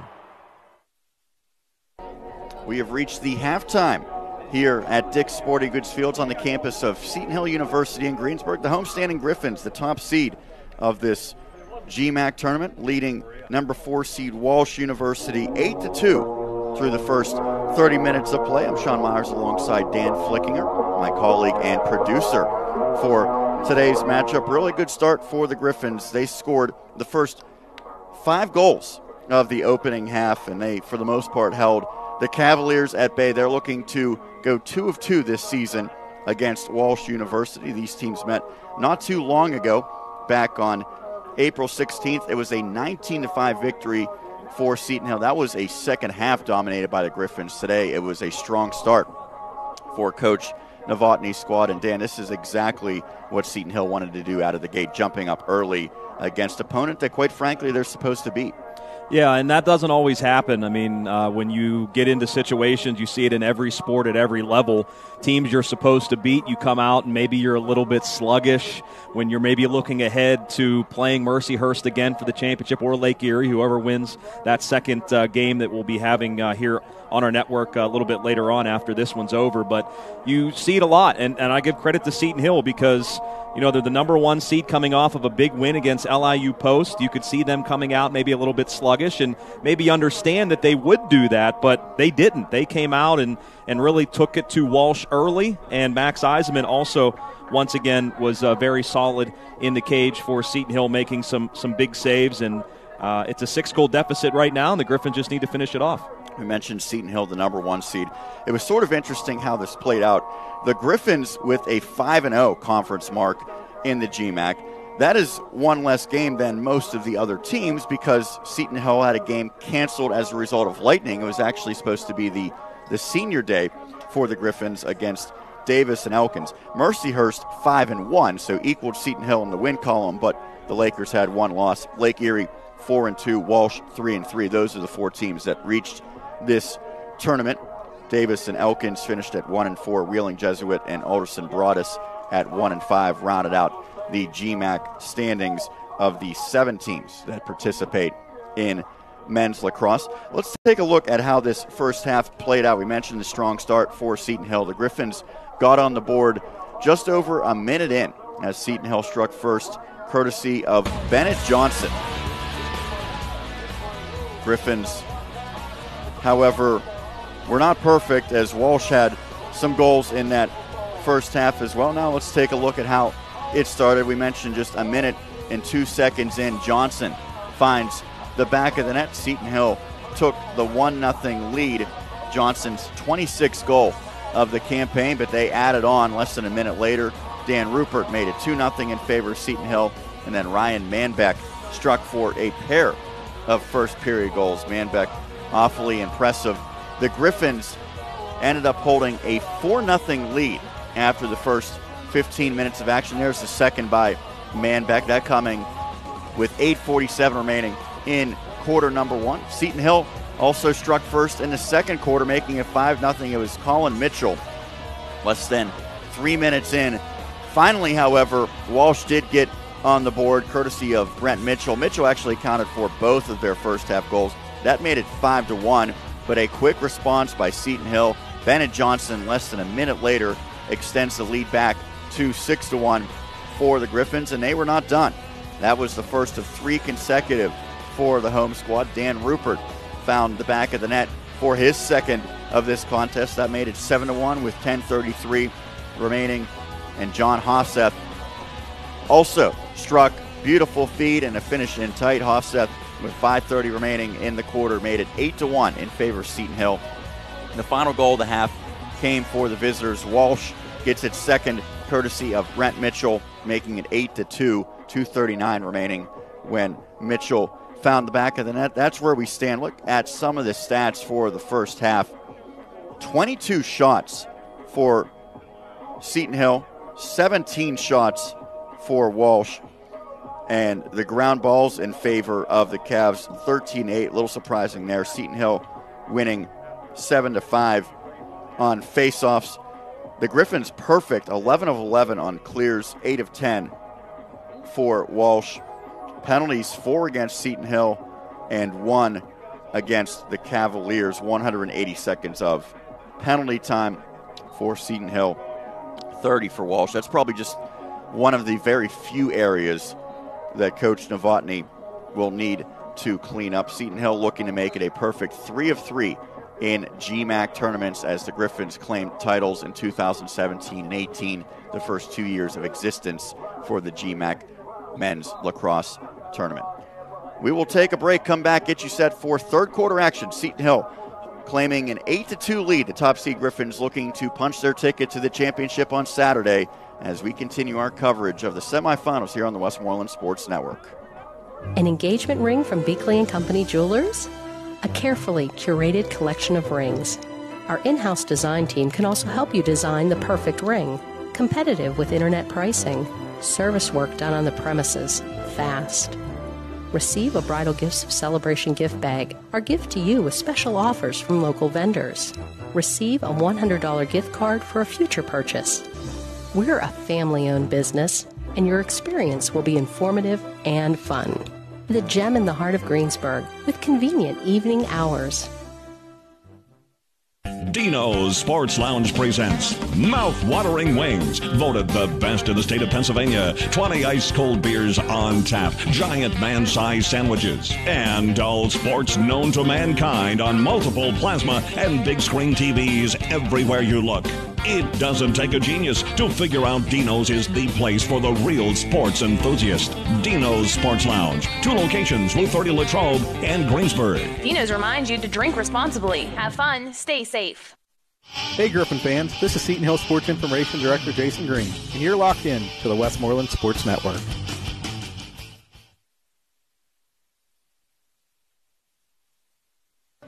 We head to quarter number 3. Seton Hill holding an 8-2 lead over Walsh in this semifinals matchup, the first of 2 semifinals games to be contested today. The second one slated for a 3 o'clock start time. Number 2 Mercyhurst against number 3 Lake Erie. Winner of this game will await the winner of that matchup in Saturday's championship game, tentatively scheduled for a noon start. Forecast has some some rain, I believe, on Saturday, but doesn't seem like anything that will be too severe. There's a look at the bracket. And the 4 teams here in the Great Midwest Athletic Conference Men's Lacrosse Tournament. Seton Hill clad in the yellow jerseys with the red numbers and the white shorts. Conversely, Walsh University wearing the black jerseys, the gold numbers, and the maroon shorts. Jockey for possession off of the draw. And it is a whistle against the Griffins that will give it to the Cavaliers. Well, it seems like, Dan, Walsh is going to have to come out and find some momentum. Probably a quick start will be needed for the Cavaliers if they want to have a chance to claw back in this one. Yeah, and maybe get some saves from Cudahy and get on that transition game and try to get a couple of quick ones that way. But with the way that Seton Hill is playing, as long as they continue to play like they did in the first half, they'll have no problem here in the second half. But we'll see if that happens because, again, the Griffins can't get complacent here in half number 2. Walsh is playing for its season. Remember, it was a strong second half, in particular a strong fourth quarter that allowed the Griffins to claim a decisive victory. The last time these teams met, it was tightly contested through the first 30-plus minutes. As the sun tries to peek out between the clouds here in Greensburg. Yeah, the clouds have been threatening all day, but according to the forecasts, we're okay, which is obviously a very good thing with Marcus Weekland, our camera guy. Thanks to him today as Eisenman makes a save, another one here for the Griffins. Keep him dry as possible. Craig now has it. Long stick midi dishes off. Good movement. And now a pass inside and a finish for Seton Hill. Great job for the Griffins as they strike once again. I believe that's Logan Maloney out of Peters Township on the finish. I thought initially, Dan, that it was a weak shot, but instead it was a pass to Maloney, and he was able to receive it in tight and finish. And on the assist, number 16, John Hofseth. Yeah, Craig started the offense. Good passing there. You see Hofseth and wide open and doing a nice job, too. Maloney not being inside the crease when he let that shot go. He knew where his feet were right outside that white line and was able to beat Cudahy, and a good start for Seton Hill. And that was a good dish by Hofseth. As I mentioned, I thought initially it was just simply a weak shot, but he clearly had Maloney in his sights the entire way. And the finish for the Griffins as they have extended the lead to 7, make it 8. Seton Hill strikes just that quickly again. Maloney, and this offense is absolutely rolling. What a start to the third quarter for the Griffins. Apparently Logan Maloney felt a little left out in that first half. Did not score at all in the first half, and here in the second half, my goodness. 2 quick goals by Maloney, and again Maloney wide open, steps out of the crease and is able to bury it. And the Griffins off and running big time here in half number 2. How about 2 goals 8 seconds apart as a timeout taken by Walsh University? Well, maybe Maloney's wearing some invisible cloak that we don't know about because he was completely unaccounted by the Cavaliers. There's a look at the GMAC standings and the team's conference and overall records. Top 4 teams making the tournament. Seton Hill, the number 1 seed, again at 5-0. They had a conference game canceled as a result of lightning. Although with the head-to-head win over Mercyhurst, the Griffins would have won the tiebreaker regardless. Yeah, the bottom line is, Sean, they didn't need to play that game. I mean, they tried, and especially senior day. I mean, they want to get that game in, and they tried, but because of the lightning, they were not able to do so. But again, even if they would have lost that game, they still would have been the number 1 seed, so they didn't need to play it. But wow, what a start for Seton Hill in the second half, leaving nothing to chance. Again, Jay Skirbo out today, if you tuned in late. He is expected, has a rib issue. He is expected to play on Saturday, of course, if the Griffins can get there, and they're off to a great start to do that here in the second half. But tell you what, Logan Gray doing a very nice job in the circle. Yes, Skirbo, a junior. He's a valuable piece of this team, but the Griffins have developed depth behind him. That's really, I think, the goal of any coach. You want to develop stars, but you also want to have everyone ready behind that player as well if they get the opportunity. Yeah, and that's the sign of a good program, and that's what Seton Hill has had, and that's what Brian Novotny, Chris Isles, and the coaching staff have done a great job of, just build up that depth, and really every single year you're competing for a conference championship and a national championship. And games like this too, Sean, if Seton Hill continues to get ahead of Walsh, you can get some other guys in there to maybe get their first taste of playoff experience, and then they're ready next year. And keep some of the star players' legs a little bit fresher for Saturday. About 48 hours for the turnaround. And that's big in this conference, too, to get the number 1 seed. Not only do you get to play at home, and Seton Hill always has a good showing, especially on Saturday they will if they can get there, but it's also very important, too, that the fact that in this conference, you know, you're going to play at the number 4 seed, and I'm not saying it's an easy game or anything, but you'd rather do that than have to face Mercyhurst or Lake Erie. That shot ripped wide by John Miller of Seton Hill.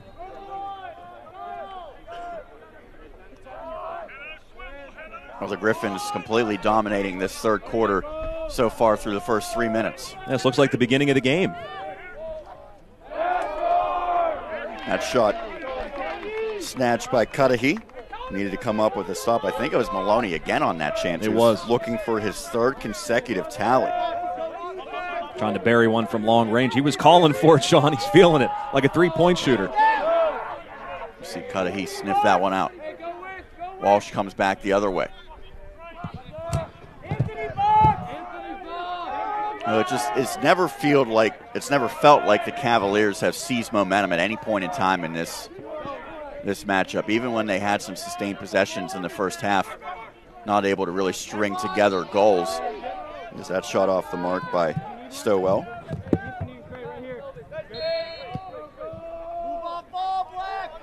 It's probably going to take 3, maybe even 4 goals in short order for Walsh to really feel like it might have momentum back in its favor. Want to say hello, Sean, to former Griff Hulk, Eric Hultgren. Good luck to the coaches and current players watching from Manchester, England here this afternoon. And again, if you'd like to get involved, click on where it says email us, and we will read your email on the air. Thanks to Hulk for sending us a shout. A lot of alumni. They have a very supportive alumni base here at Seton Hill for the men's lacrosse team. Cavs in possession. Turning shot misses wide. Now, I want to get your opinion here, Dana. I know it's going to be tough to see with where our camera's positioned, but there's fans sitting along the brick wall here, basically in the line of fire, and I believe one of the ladies got struck by one of the missed shots recently. I don't think I would have the courage to sit in front of a brick fence. I'd probably be hiding behind it. Hiding behind it, yeah. Poking my eyes up over, and that's about it. Well, I think that's the women's lacrosse team over there, so I guess they're used to getting struck. So I guess they're tougher than us, aren't they? I would say that's accurate. When Marcus and I were setting up a camera behind the net last year before the GMAC championship game, we almost got hit by 3, I think. I don't know how we didn't get nailed. Actually, I think I did get hit in the leg. It didn't feel good. Now some whacking after the whistle as the Cavaliers get possession back. 10-2 Seton Hill. The Griffins with a pair of goals courtesy of Logan Maloney here in quarter number 3. By the way, that last shot by Walsh actually went off the crossbar, so nearly had its third goal.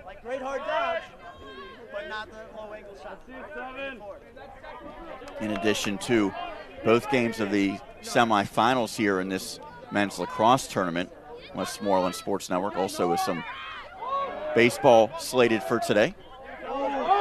Long shot, and that one finds the mark as Walsh gets its third goal. It's Marcus Brown, the sophomore, with his 11th tally.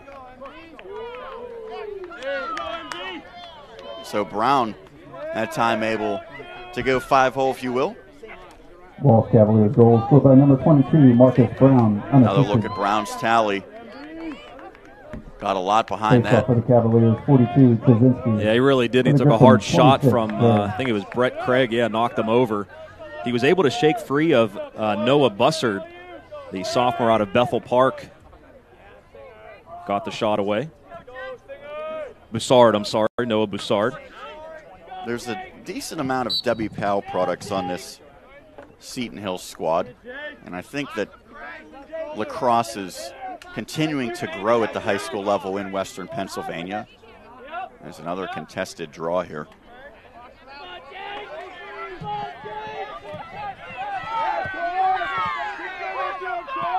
At a quick glance, looks to be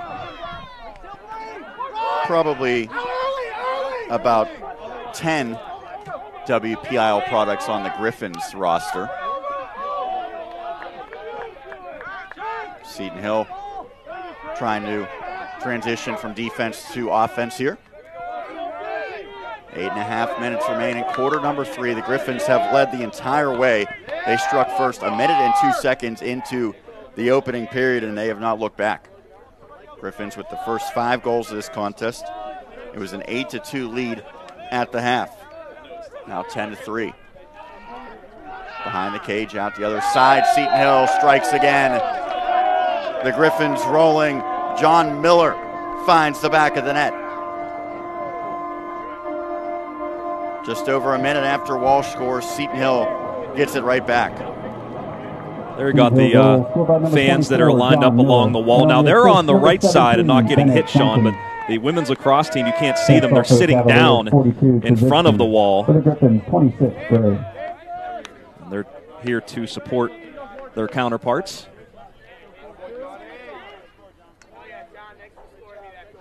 Eleven to 3 in favor of Seton Hill. Take another look at how this one unfolded.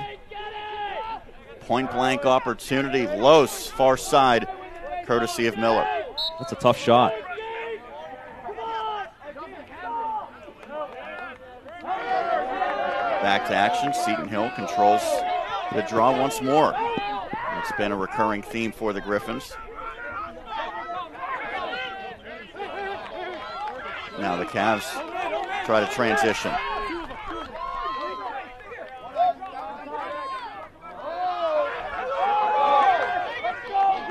Seton Hill comes in tight, turning shot, and another goal for the Griffins.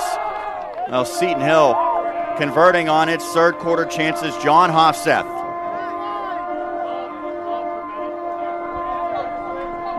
Hofseth's second tally of this game. Seton Hill goal scored by number 16. He was all alone. And on the assist, 34. 2 goals, Logan 30 Maloney. seconds apart. Face off for the Cavaliers, 42. Look at the long pass here by Maloney, and then Hofseth just scoops it up and pretty much all in one motion, turns, and the big whip past Cudahy, and Seton Hill with a 9-goal lead. 7:42 remaining, quarter number 3. Griffins dominating this one. Looks like it could be headed towards a similar final score of the prior 2 meetings. It was 19-5 last time, and then last year 22-4. I want to say hello to Sean Stanners, also a former Griff. He said, "This is way better than work. Roll Griffs. YMYD." I don't know what that means, but you're going to have to Google it. I'll pass that along. And also Harla Fluitt, watching from Calgary, Alberta, Canada. Go Griffs. Wish we could be there. Let's get the score up and put Maddie Fluitt in. Yeah, the freshman defender out of Calgary, Alberta, Canada. He's not the only Calgary native on this Griffins team. Jacob Matuk. Again, if you want to join in on the action, you can send us an email by clicking on where it says email us. We thank you for tuning in, and we're happy to be bringing you this, whether you're watching it work and not doing work, as Max Eisman does some work there, makes another nice save. And the Griffins come up with possession off the rebound. Now back to Eisman. Take another look at the stop for the Griffins keeper on the chance by Soli Dowling. Yeah, the last goal by Brown beat him, Max, low, and they went to it one more time, and that time he was ready for it. Well, the Griffins holding a 9-goal edge here at home against Walsh University. The winner of this one advances to Saturday's tournament championship. Griffins trying to three-peat. Good ball movement. Now a sharp angle shot, doesn't matter. Seton Hill's Bennett Johnson. He finds the net for the third time, the hat trick for Johnson.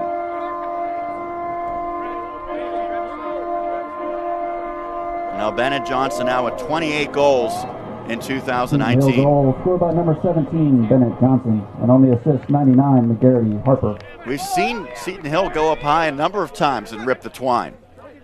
Yeah, Johnson likes to fire from over there too. You can't leave him open. For the Griffins, 26, Gray. Again, I know I've talked about this many times, and we actually interviewed Bennett Johnson after one of our broadcasts this year, but there's a kid that was one of the top goal scorers a couple of years ago, missed all of last year, and yet Seton Hill still, talk about the depth on this team, they still played the national semifinal, even though Bennett was hurt in the first game of the year.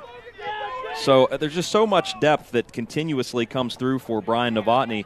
And again, we mentioned John Hofseth, hasn't played much in the last handful of games or so. He was their top goal scorer, and Seton Hill still playing great lacrosse. Coach Novotny, year number 13 guiding this program, career 133 and 76 entering the day.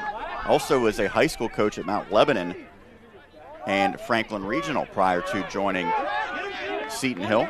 Played at the University of Pittsburgh. Yeah, and I saw a tweet, if you'd like to check it out, the Seton Hill Men's Lacrosse Twitter page. Flag goes flying against Walsh. A couple of alumni in the coaching ranks in the WPIAL around Western Pennsylvania for Seton Hill, and there was a picture of a couple of alumni up there on the Seton Hill Men's Lacrosse page.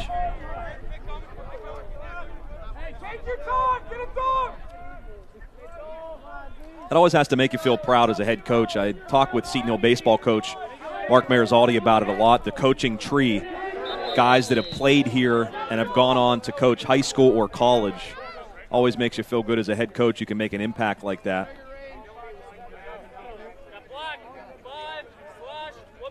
It's like a 1 minute slash against the Cavaliers. Evan Bradley, penalty the on Walsh, guilty 1 party. minute for a slash. Well, you don't want to give Seton Hill any advantage as the Griffins already have dominated even play. Now they go man up for a minute. Less than 5 minutes remaining in this third quarter. It's been all Seton Hill. The Griffins have led the entire way, striking just over a minute into the opening quarter. They have not relinquished that advantage. That one off the post on the opportunity by Robert Hofseth. Robert Hofseth, 30 goals to pace the attack entering the day.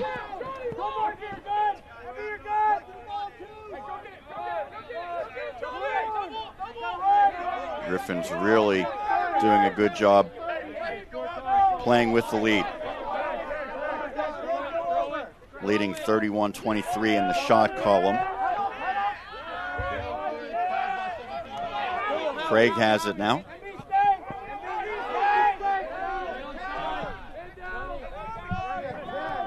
Under 4 minutes remaining, quarter number 3. Yeah, Seton Hill just having some fun right now, playing the great game of lacrosse as back to full strength are the Cavaliers. But obviously, Sean, you don't want to develop bad habits here or anything like that either going into Saturday. Yeah, no offense to Walsh University, but regardless of the opponent, if the Griffins do advance to the championship, it'll probably be a slightly more potent opponent, especially if it's Mercyhurst, the Lakers, just behind Seton Hill in the rankings. Griffins beat the Lakers last year in the championship. That shot defended by Cudahy. Yeah, last year's championship game, it was controlled by Seton Hill. That was a 12-5 victory for the hosts. Currently, we're 13-3, make it 14-3. Seton Hill continues its offensive onslaught. John Miller. Now Miller gets his second goal of the quarter. Seton Hill goal scored by number 24, John Miller. And on the assist, number 34, Logan Maloney. Maloney picks up the helper. Maloney wasted a little time getting on the score sheet in this third quarter. He had a pair of goals. Now he shows his ability as a distributor as Miller rips that one from distance. Griffins have gotten a number of goals today from distance. Talking about the helpers today, how about Bennett Johnson now has 7 points. He also has 4 assists this afternoon for the Griffs. That's getting it done. Johnson had a 5-point showing against LIU Post and a Griffins 11-9 victory in their most recent outing. Logan Maloney with 2 assists. John Hofseth also a couple of helpers today for Seton Hill.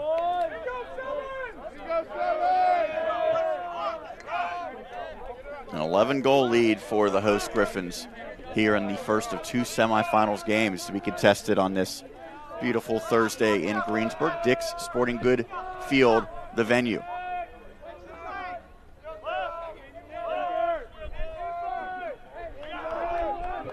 Pretty good turnout considering it is a noon game on a Thursday here. Yeah, I thought so too. Saturday should be awesome though, for sure.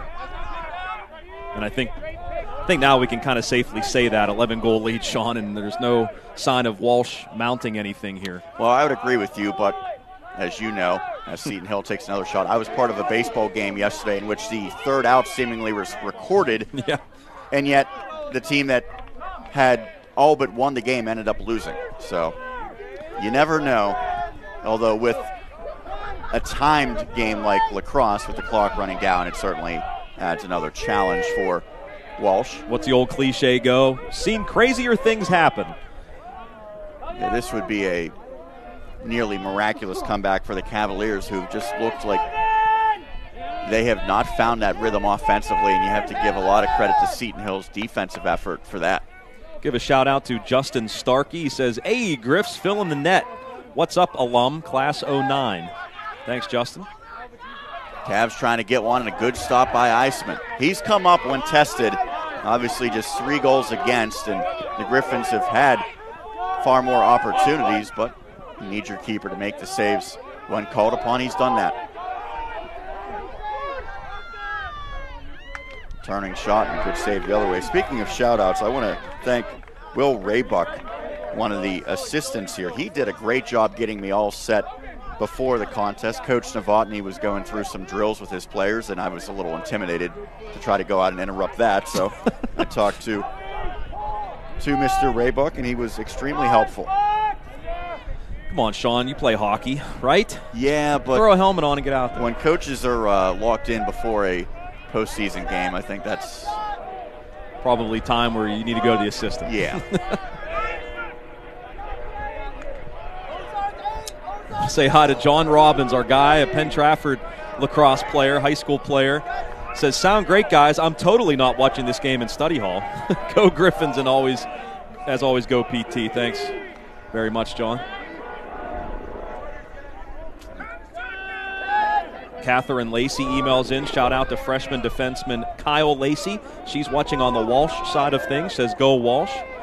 Thanks, Catherine. And Sean Standers also emailed in again, as that's going to be the end of the third period. Hi, Rush, it's Sean. YMYB, go Griffs. And hi, David Oliverio. He gets a shout-out from Sean Standers as well. We'll still have to decipher what that abbreviation stands for, but one thing we know for sure, Seton Hill up big, 14-3 through the first 3 quarters. We return for the fourth right here on the Westmoreland Sports Network. Hey, have you heard about the new My Sheets card loyalty program? You can earn points on all purchases made in-store, and rewards are customized based on the stuff you like. So you can earn status to get even more cooler stuff. It's bigger, it's better, it's sheetsier. What's sheetsier? Well, it's like...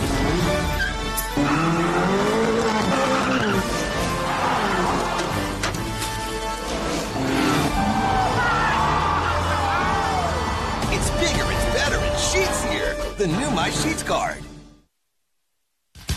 When I'm looking to hit big on my PA lottery numbers, dive into my favorite magazine, or just read the sports page, I stop into the Greensburg Newsstand on West Otterman Street. The Greensburg Newsstand has a little bit of everything.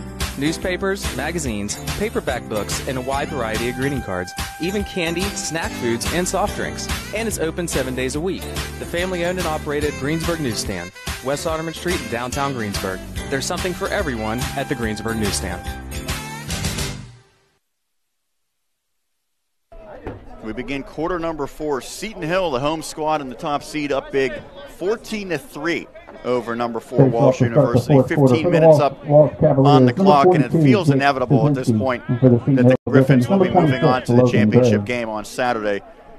Seton Hill really used a dynamic second half, in particular fourth quarter, to open up a decisive lead the last time these teams met. Walsh trying to reverse the fortunes, but right now really no evidence that the Cavaliers are going to be able to pack that sort of offensive punch to really threaten a comeback. Again, as we've been talking about, Seton Hill led 3-1 after the first period, 5-2 at halftime.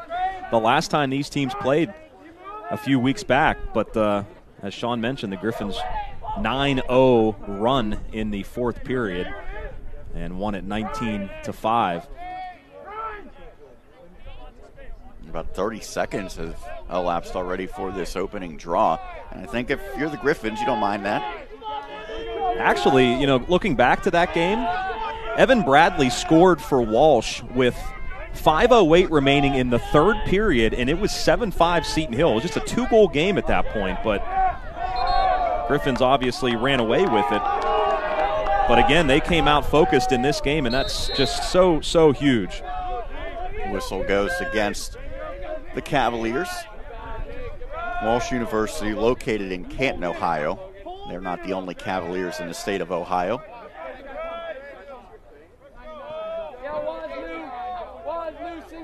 I was told that the football team for Walsh University actually plays at the Hall of Fame field. Oh, that's cool. I didn't know that. I have not been to the Football Hall of Fame, and I really need to make that trip up there. It's not too far of a drive as a turning shot for Seton Hill. Griffins trying to get their 15th goal. My dad always said that the Football Hall of Fame should be in Latrobe because that's where the first ever professional game was played, but it is in Canton. But yeah, I've never been there either. I've always wanted to go. It's not a far drive for us, Sean. I don't know why we haven't been. It's not too bad. For those who might be a little confused as this shot comes in, a good save by the freshman goaltender Cudahy. Loose ball picked up by the Griffins. The PSAC does not have men's lacrosse. That's why Seton Hill, Mercyhurst do not compete in it. They play in the Great Midwest Athletic Conference. Good pickup by Ryan Manbeck, who took that shot for Seton Hill. He had a couple of early tallies for the Griffins. And a turnover there by Maloney. Women's lacrosse, however, is a sport in the PSAC. I want to say hello to our good pal, Mike Foster, Seton Hill head athletic trainer, who went back up to the field house. He's watching us live right now. He said he had some paperwork to do. He violently shook me earlier while we were on the air and scared me half to death. Thank goodness I didn't say anything that I would regret. Well, you might need a trainer after that. I know. Well, the Cavs in possession, but down by 11 goals. They're going to have to play with some urgency here in the fourth.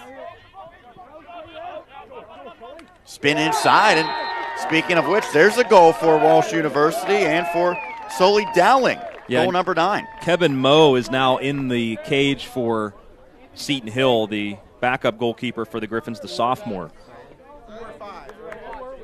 So Sully Dowling, Walsh Cavalier the freshman, goal by number 45, Sully Dowling. Finds the back of the net. Makes it a 10-goal deficit. Face off for the Cavs, 42. You mentioned Kevin Moe. Moe has pretty good numbers this year. No record in his 5 games. This is game number 6. 733 goals against average. Now, I know limited sample size, but it's actually the second best in the GMAC, and he ranks 5th in save percentage at .565. Again, even though, there's not a whole lot of pressure on Kevin right now, getting him in a playoff game, getting his feet wet, that's big for the future. Listen to this. Moe stands 6'4". He's a big dude. 310 pounds as well. Is that correct? It is. Yeah. He doesn't look 310. He looks like a big dude, but I guess he is 6'4", so it fills out a little bit. We got an email from Patrice Hanulak. Who could that be? Hi to my hubby, Patrick Hanulak, voice of the Griffins. And an early happy birthday to Coach Novotny. His birthday's tomorrow. I did not know that. You can see turning 25. Is that right? Yeah, maybe 26. Ah. Maybe 26. Well, the Cavs trying to find some spark here. And they get a second goal. Good spinning effort inside by Brian Abshego. Abshego, the freshman, gets his team-leading 25th goal. Now, probably too little too late, but if you're Walsh, this is exactly what you wanted to see. Abshego, unassisted. They're here, Mr. Hanulak there, doing a fantastic job as he always does on the PA as you see it look back at the goal. So Abshego strikes 2 goals in less than a minute for the Cavs. Again, coming against the backup keeper, Kevin Moe.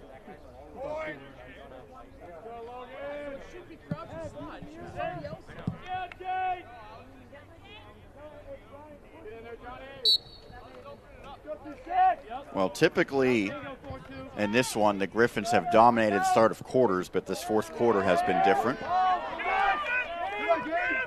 Logan Gray trying to get the ball back. He had it initially, and now we have a whistle, and it'll be Seton Hill possession. Mark Peesh emails in, "Hi, Brian Barnes. Hope your weight loss is going well." Okay. Thanks, Mark. Laura Brown says, "Proud of this very young Walsh team and the strides they've made over the season. The future is bright. Go Walsh." Thank you, Laura. And that's very similar to what their head coach said before the game. He understands that this is a process that's going to take multiple years to get where they want. But going against the cream of the crop can only seemingly make a team better. They know what the expectations are and what level they need to reach to be able to win championships like this Seton Hill program has done. Yeah, it's learning the hard way, but it's how you have to do it. Shot inside, good save. Ball is loose. Cavaliers have it, and now a whistle. Cudahy, the freshman, is still in net for Walsh. See John Miller raking there, trying to get the ground ball and put it in on the rebound, but not able to do so. Coach Skavarch, year number 5. He was an assistant previously at Walsh as well as Hartwick, where he played. High school product of Marcellus, which is near Syracuse.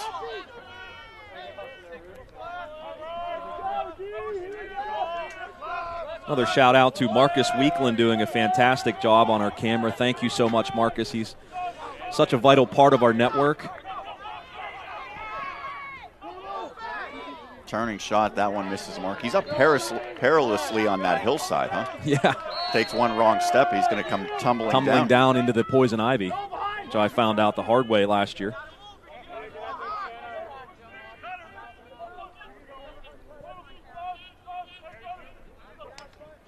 Good feed back door and well executed. I believe that was Abshego again on the finish. Well, 3 consecutive goals now for Walsh in this fourth quarter. Second in a row for Brian Abshego. Walsh goal scored by number 13, Brian Abshego. Great passing. And on the assist, number 44, Kevin McMahon. It was Kevin McMahon who connected with Abshego. Yeah, really sharp pass right there by McMahon, and Mo trying to move from right to left, and now it's 14-6. Still an 8-goal deficit for the visitors, but they have the last 3.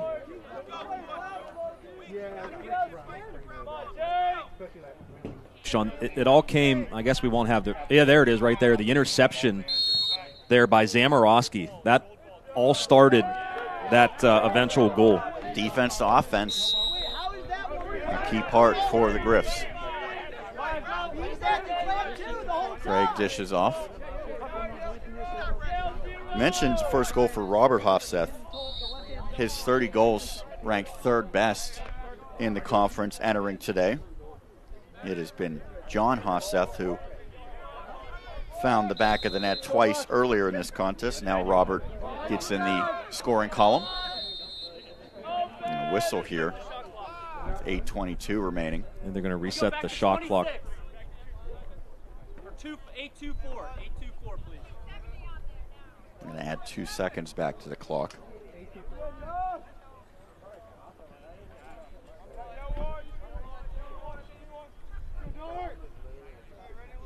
Lake Erie and Mercyhurst slated to follow this one. 3 o'clock start time.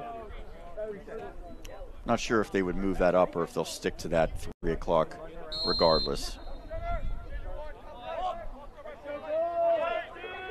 Yeah, I think they would start at 3 no matter what, unless this game went overtime, which I don't think that's going to happen.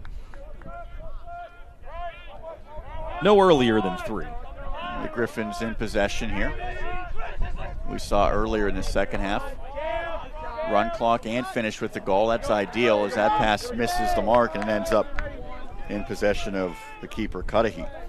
Sean Stanners wants to give a shout out to Shane Petke, Merritt Bailey, and Joe Celo. YMYDOYKY. He said last one. He's speaking in riddles now. Oh, man. Brian Barnes says, I didn't know weight loss was in your vocabulary. Peesh, go Griffs. I hope I'm pronouncing your last name right, Mark. I don't know if I did in the past, but a lot of inside comments here. I know. 15-6, Seton Hill leading Walsh about halfway through this fourth quarter. Griffins appear to be heading back to the championship game once more. 2017 and 18 champs. Good spin move. But the Griffins keeping the Cavs to the perimeter right now.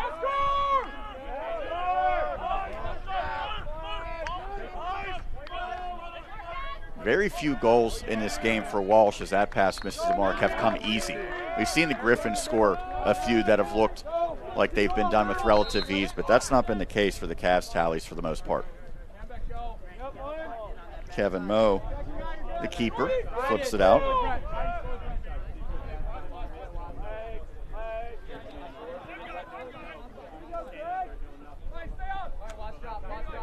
Griffins come in transition into the offensive zone. Sean Myers, Dan Flickinger here on the call. Dick's Sporting Goods Field in Greensburg, the host site for the semifinals and the championship on Saturday, and it will be the home team, it appears, that will be playing on this field in the championship matchup.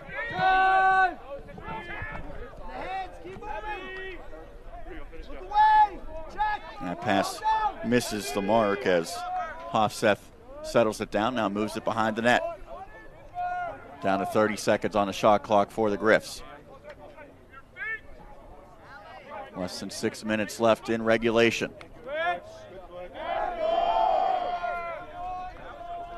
Seton Hill looking to claim its 12th victory this season. Inside, good save. Point blank opportunity. Cudahy settled down here in this fourth quarter. He's allowed just one, and that one right in his face was Colin Mitchell.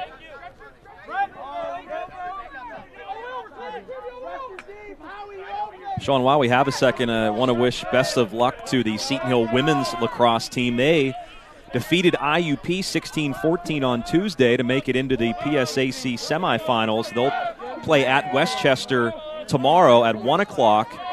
There's a link on the Seton Hill website, the athletics page, where you can watch. I guess Westchester will be streaming the game. So we won't be broadcasting it, of course, but Westchester will be streaming it. So we'd like to have you tune in and follow the Seton Hill women's lacrosse team. They've had a very nice season, and they actually lost to IUP a couple of weeks ago in the regular season in overtime. Yeah, they got some redemption. So good luck to Coach Courtney Grove and the ladies tomorrow. Behind the net, Seton Hill comes up with it. I mentioned that baseball broadcast, Franklin Regional hosting Fox Chapel, 4 o'clock start for that audio game today. Do a lot of Westmoreland County high school sports as well as the Seton Hill Athletics.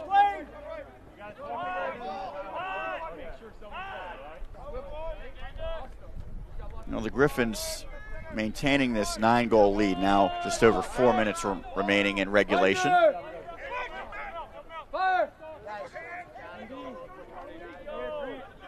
Griffins certainly in no hurry here offensively.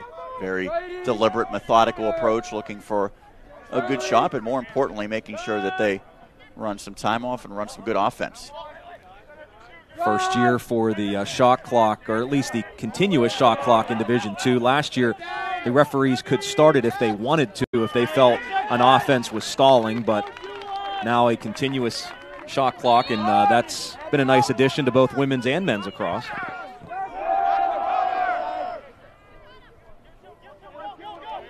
Garrity Harper in the game for the Griffins out of Maryland, redshirt freshman.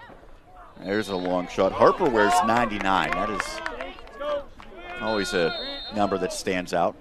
Just like Devin Terry on the softball team. She wears 99 too, and she's a pitcher, so it's like Rick Vaughn. A good one at that. Threw a no-hitter earlier this season. By the way, if you want to follow all the Griffin stuff, Dan, you have the Griffin Sports Update that's on the website, usually Mondays, correct? Yep, every Monday, westmorelandsports.com. We put a little recap together of the past week. Certainly the lacrosse teams represented in that update. Shane Petke says, "Hey, Kevin Gillen, you're not my dad." I'm just the messenger. I have no idea. I'm just the messenger, that's all. Obviously, they've played together for a long time, these guys, and they have inside jokes. The Griffins once again in possession. Feels like it's been quite some time since the Cavaliers had a good look. About 2.5 minutes now remaining. Seton Hill jumped out early, scored the first 5 goals of this contest, including 4 in the opening period. Long shot that time by John Miller. Seton Hill up 5-0 before Walsh finally scored with 11:42 remaining in the second quarter. Seton Hill had an 8-2 halftime lead. They extended that lead to 14-3 after 3 quarters. Flag comes flying on another shot by Miller. 3 consecutive goals for Walsh to begin this fourth quarter, but too little too late it appears, as we've now reached just 2 minutes and 10 seconds remaining. Holding against the Cavaliers, Anthony Munoz, the guilty party. 2:10 remaining in the fourth. Griffins man up. I think I should probably know this, but isn't Anthony Munoz the name of a great NFL legend as well, offensive lineman? Yeah, that's what I was thinking too when you said. Actually, when we had the Walsh broadcast, I thought of that as well.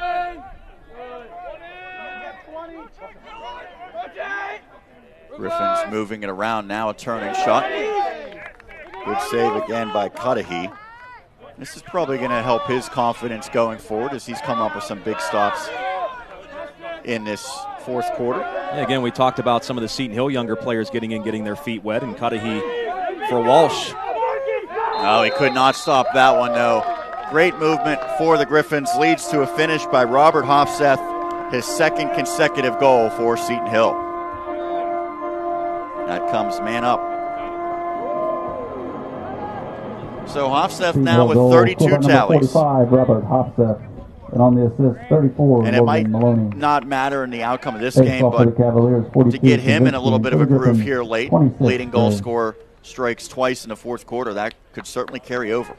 Nice job there by Maloney. Probably could have shot it, but passed up the shot and got it over to Hofseth. Very unselfish play there by Logan.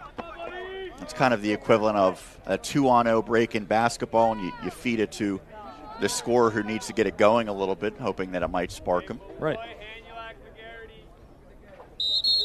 That was the equivalent of a slam dunk as a flag comes in off of the draw. Just over 1.5 minutes now remaining on this beautiful, sunny Thursday afternoon. Thanks for tuning in. Game number 1 of a doubleheader semifinals action here at Dick's Sporting Goods Field. 1:37 remaining in the fourth. Cavaliers will be man up. Walsh will conclude its campaign with a mark of 4-10. Seton Hill closing in on win number 12.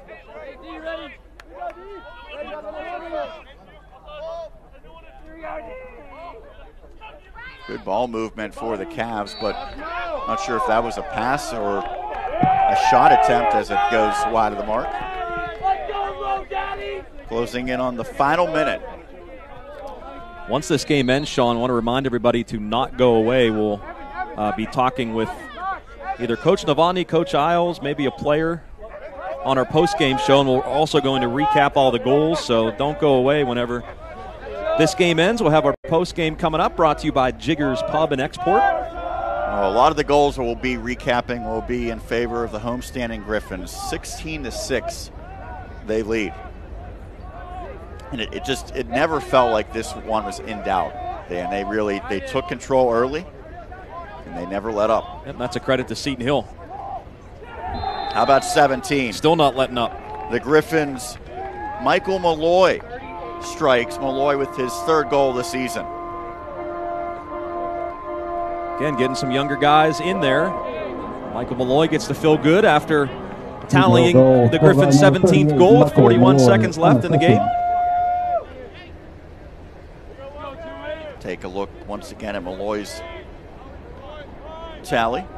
Far side and low. As the train passes in the background, you can see that a little bit on the screen. Face off of the Cavaliers, 42. Jay Skirbo, hopefully for the Griffins, will be back soon. And he's a key component, but they've done a pretty admirable job filling his void today.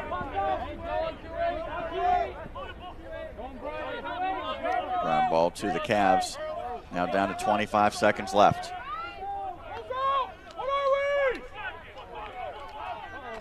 Seton Hill closing this out in decisive fashion here. The Griffins have the last 3 goals with some physicality now. Flags come flying. You don't want to see this. No doubt that there's probably some frustration by the Cavs, but Seton Hill doesn't want to engage in any of this. There's a big push.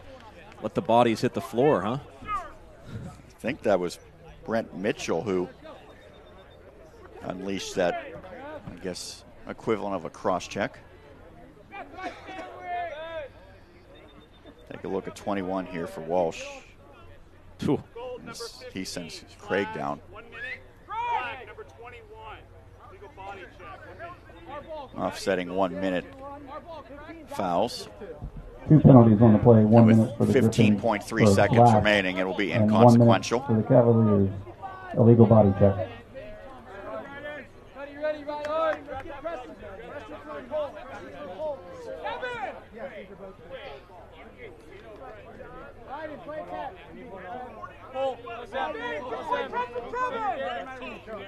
So the Griffins just seconds away from closing this one out and punching their ticket to another GMAC championship game to be played on noon at Saturday here in Greensburg.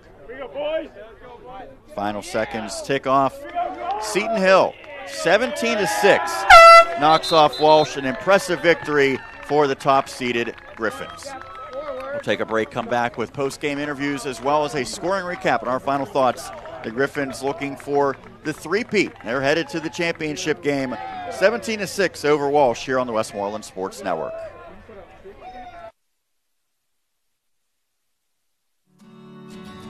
What can you expect at Seton Hill University? An opportunity to transform the future. A leader in innovative and mobile technology. A personalized education tailored to your interests and your goals. A welcoming community. A big step up to your dream career. As a nationally recognized Catholic liberal arts university, Seton Hill pushes your education, your abilities, and your career to a higher level. Seton Hill University. This way up for progress, possibility, and a brighter future.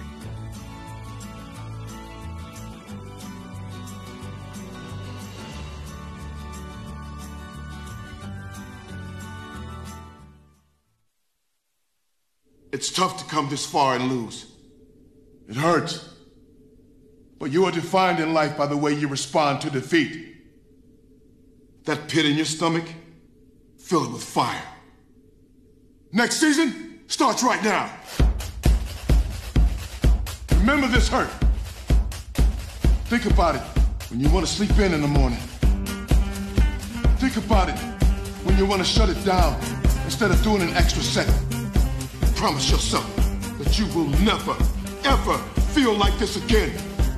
You promise yourself that you will come back untouchable.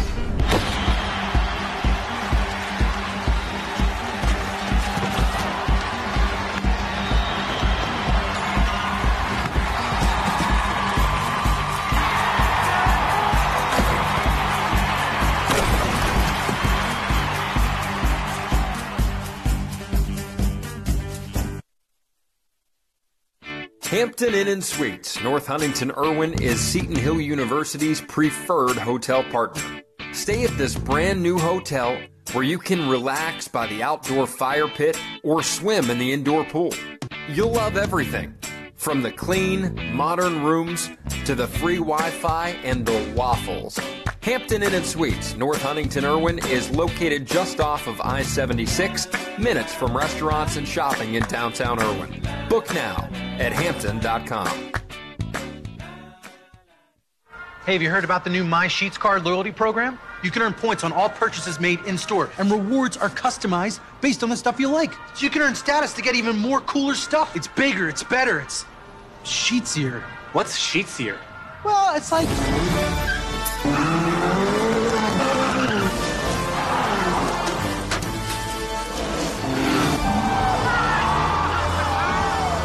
It's bigger, it's better, it's sheetsier. The new My Sheets Card.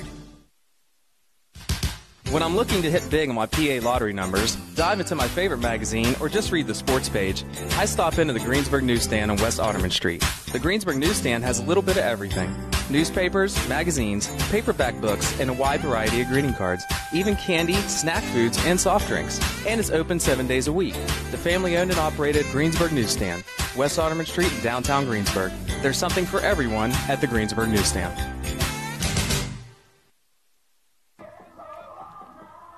(17-6), Seton Hill moves on to the championship. The top-seeded Griffins knock off number 4, Walsh University, as we continue our coverage of the Great Midwest Athletic Conference Men's Lacrosse Championship Tournament here on the Westmoreland Sports Network. I'm Sean Myers alongside Dan Flickinger here on the call. Really an impressive performance by Seton Hill. Start to finish, the Griffins left little doubt in this one as they dominated the get-go, 4 goals in the first period. They never looked back as the Griffins ultimately cruised to the 11-goal victory, knocking off Walsh University for the second time in less than a month. Similar margin. The first time it was a 19-5 game. This time 17-6. And I think if you're Coach Novotny, you have to be pretty pleased with this performance. Just dynamic offensively at times and suffocating defense for the most part. So Seton Hill moves on to the championship game. The top-seeded Griffins will probably stick around and scout the opposition as number 2 Mercyhurst, number 3 Lake Erie College square off. Mercyhurst was the team that the Griffins defeated in the championship a year ago, and in that contest, which was here at Dick's Sporting Goods Field, it was the Griffins with a 12-5 triumph against the Lakers. Mercyhurst, the number 2 seed in the conference tournament, and just below Seton Hill in the regional standings as well. You figure with this one, all but certain that the Griffins will be headed to the NCAA Division II tournament. Griffins, again, not guaranteed of such, but you have to feel like that is the case. So are we going to welcome in Logan first? All right. We will now welcome in one of the star players in this one. He is a junior attacker, number 34, Logan Maloney, now joining us. And Logan, first off, congratulations. I know you guys got off to a great start. How important was it to score the first 5 goals this contest, including the first couple just a few moments in? We wanted to come out firing all cylinders, especially after the last time playing them. We came out real slow, and we kept them in a little too long, I think. And we just wanted to come out hot, get the game going early, and not have to worry about that climb back or them staying in it too long. We just want to relax and play our own game. Having a 4-goal lead at the end of the first quarter, having a 6-goal lead at the half, did it change the approach that your team had, maybe able to play a little bit more defensive in the second half, or do you still have the exact same approach? No, I think going in this game, we had the same mindset, just play our own game, not worry about anything else. Defense, keep going. They always had those big stops, Max Eisman between the pipes, always getting big plays for us. But whatever the way the ball goes, it's just keep playing the same game and keep up, keep putting the goals in as much as we can. We mentioned how good the start of the first quarter was for your team. Well, you were responsible for a great start to the third quarter. You had back-to-back goals, 8 seconds apart, extending your team's lead to 10-2. Talk me through those two tallies. I mean, all I did the easy part, I just put it in the back of the cage. We had these guys come in, hustling back and forth, riding in, come down transition or face off, and all I have to do is just sit on crease and put the ball in the back of the net. It's the easy part. Dan and I were sort of joking that the defense just completely lost sight of you, seemingly. Is there any specific strategy or technique to kind of sneaking behind, because you were wide open in front? I feel like being smaller, you can get away with a lot more with that. Kind of just wait until his head turns, he looks up ball, and then just move your feet. The next time he sees you, wait till he looks away, and then move again. 22 goals now on the campaign. You also had a team lead with 22 assists entering play, so you're equally adept at finishing and distributing. How have you been able to develop both of those aspects? I mean, I put that on a lot of help from the coaches. I mean, it wouldn't be there without them. Coming out, early for practice, staying later. Our GA coach, Golan, I mean, he's a grad assistant. He has homework, he has classes, and he's more than happy to come out early, stay later, just to help develop your game even more. Third year that your team will be playing in the championship game here in the GMAC, and an opportunity for the three-peat. What's going to be key on Saturday? Just play our own game, come out hot, stay hot.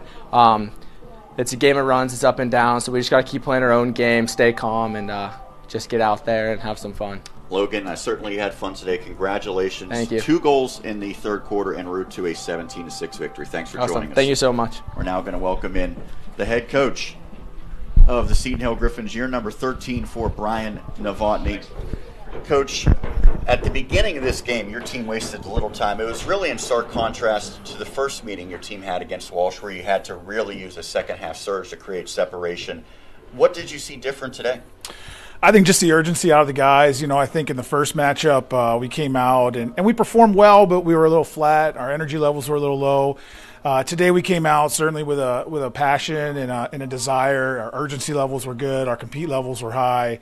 And it resulted in a pretty nice lead there for us to start the game. I asked Logan, but you as a head coach, did you want to see anything change after you guys built that lead to try to shorten the game to make sure you clamped down defensively, or was it the same approach? I think it was the same approach for us. You know, we try to be really consistent with our approach. We want to play great lacrosse, rep in and rep out, and you know, we always talk at halftime the score 0-0. You know, second half is a different ball game, so we want those guys to really focus on our keys and focus on our anchor core principles and then roll from there. I know as a spectator, the tendency when you look at the fourth quarter score of 14-3, well, the game's over. It doesn't really matter what happens in that fourth quarter. But after Walsh scored 3, was it significant that your team finished up with the final 3, including 2 by one of your top goal scorers? I think we always want to have guys respond in the correct way, you know. So anytime a team, you know, gets a good play against us or has a nice run or whatever it may be, we want to try to respond in an equal or even more forceful way. And I think our guys did that at the end of the game. We love the way that we closed out the game today. Thought we were smart. Thought we were pretty clean. I think we only had 11 turnovers on the day, which is really important, you know. You have a very veteran goalkeeper and a junior in Max Eisman. They have a freshman out there. It just seemed like there was a little bit difference in the composure and poise. How important is it to have Max back there, knowing that he's really seen it all?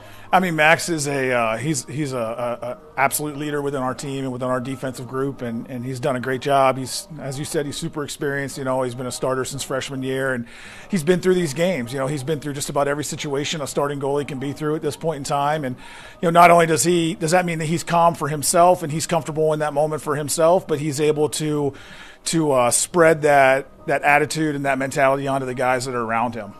You're going to be playing either number 2 Mercyhurst, number 3 Lake Erie on Saturday. They're slated to get underway in about an hour. First off, are you going to be sticking around and doing some advanced scouting of that game? Of course. Okay. Of course, yeah. Now, are you asking the players to stick around too, or is that kind of just on the coaching staff? We'll ask the guys to stick around and watch it. I mean, we've played both of these teams earlier this year. We're pretty familiar with both of them because we play them year in and year out. But we'll ask the guys to stick around and try to pick up on some keys as well. Regardless of who you play, it's going to be a difficult test. What's going to be key to claim the 3rd consecutive championship Saturday? You know, I think it's what's our prep. We're going to have a really short prep day here. You know, we get one day to prep for the championship game, and then what's our execution level when we come out on game day. So that'll be the key for us is how we're going to prep and then how we're going to execute on game day. And lastly, Dan was getting a ton of emails from viewers, from people that were tuning in. I saw a pretty good turnout considering it's a Thursday noon game. How important is it to be at home and to have the support of the Seton Hill alum and students? Yeah, it's just such a great place for us to play. I mean, we get great support from the students, from the alum. Our families are really comfortable coming here, and they feed us energy. We talk about our sidelines having a lot of energy and a lot of juice, and that comes from the fans as well. It's just such a welcoming environment for us to be at home and to see those friendly faces and have an opportunity to be a part of that. Coach Novotny, thanks so much for taking the time. Congratulations. Enjoy this one, and good luck on Saturday. Thank you. All right, Coach Novotny of the Seton Hill Griffins, kind enough to join us here on the Westmoreland Sports Network. Also want to thank Logan Maloney, the junior, with a pair of goals for taking time as well. Let's now look at how this game unfolded. We mentioned Seton Hill really dominated from start to finish. The Griffins led the entire way as they outscored Walsh 4-0 in the first period, 4-2 in the second period, 6-1 in the third, and then the teams played even, 3 goals apiece in quarter number 4, with the outcome really at that point already decided. The Griffins got off to a great start in this game. Bennett Johnson struck just over a minute in, 1 minute and 2 seconds to be exact, to put the Griffins up 1-0, but they were not done. Less than a minute later, Dan Rupert made it 2-0 in favor of Seton Hill, and the Griffins were off and running. There you see the finish by Rupert for his 13th goal, and then consecutive tallies by Ryan Manbeck. The first one here from distance on a bouncing shot, coming with 11:47 left in the period, and then 3 minutes later exactly, Manbeck, similar spot, makes it 4-0. That was the lead for the Griffins at the conclusion of the first period. They also struck first in period number 2. Colin Mitchell made it 5-0 in favor of Seton Hill before the Walsh University Cavaliers got on the board for the first time. It's courtesy of Brent Mitchell, making it 5-1 with a little less than 12 minutes remaining in the first half. Seton Hill quickly responds, though. Just over 30 seconds later, Bennett Johnson, for the second time, finds the mark. Beautiful dish in front. He restores the lead to 6-1, and the Griffins add 2 more after that. Dan Rupert making it 7-1, and then with 5.5 minutes remaining in the first half, John Hofseth finds the mark. It was an 8-1 Griffins lead at this point. Walsh did get a late second period goal. Mitchell again making the score 8-2, and that's where we stood heading into the break after the first half of action. Seton Hill, though, courtesy of our interview guest Logan Maloney, struck twice less than 2 minutes into quarter number 3. Maloney first there at the net, and the second one wide open behind the defense, deposited into the net with 13:20 remaining. It was 10-2 in favor of the Griffins. Marcus Brown struck for Walsh with 9:14 remaining in the third, making it 10-3, but Seton Hill really poured it on. 4 consecutive goals by the Griffins to close out the period. John Miller makes it 11-3. Just 30 seconds later, John Hofseth finds the mark for the second time in this contest, giving his team a 9-goal lead of 12-3. Bennett Johnson extended it to double digits with 5:57 remaining, 13-3 in favor of the Griffins. And then John Miller, for the second time in the quarter, strikes. Miller scoring with just over 3 minutes remaining. Walsh got some fourth period goals, 3 consecutive. Sully Dowling made it 14-4. And then back-to-back tallies courtesy of Ryan Apshego. Apshego scoring just about 2 minutes apart. It was 14-6 in favor of the Griffins after Apshego dumped in the second. But Seton Hill closed out strong. 3 consecutive for the home-standing team. Back-to-back courtesy of Robert Hofseth as he scores goals 15 and 16 for Seton Hill. In this one, the Griffins were back up double digits. Nice turning shot there by Hofseth. And the icing on the cake, Michael Malloy, less than a minute remaining. He tallies, making it 17-6. That was the final in this one. Seton Hill knocks off Walsh. The top-seeded Griffins headed back to the GMAC championship. Take a look at some of the final numbers in this one. 46 shots for Seton Hill, including 35 on goal. They had more shots on goal than Walsh had shots, period, as the Cavs had 30 shots, 15 on goal, so 50% in terms of getting shots on net. Saves were 18-9 in favor of Walsh. Ground balls 20-16 in favor of the visitors as well. Seton Hill 19 of 20 on clears. Walsh 16 of 22. One area the Griffins might want to clean up just a little bit. 6 penalties, 270 penalty seconds. Conversely, 4 for 180 for the Cavaliers. But ultimately, a really complete effort. And Dan, if you're Coach Novotny, you look at this one, I don't think there's a lot you can nitpick with this performance. No, not at all. I mean, you look at the stats, it was really complete domination. You look at the start. I mean, there's certain things as a coach that I'm sure he'll find in video review that they can work on that, escaped us. But, even looking from our perspective, looking at points of the game, I mean, again, did they get off to a good start? Yes, they did. Did they capitalize on their possessions early? Yes, they did. They barely had any empty possessions. Did their goalkeeper play well? Max Eisman played very well today.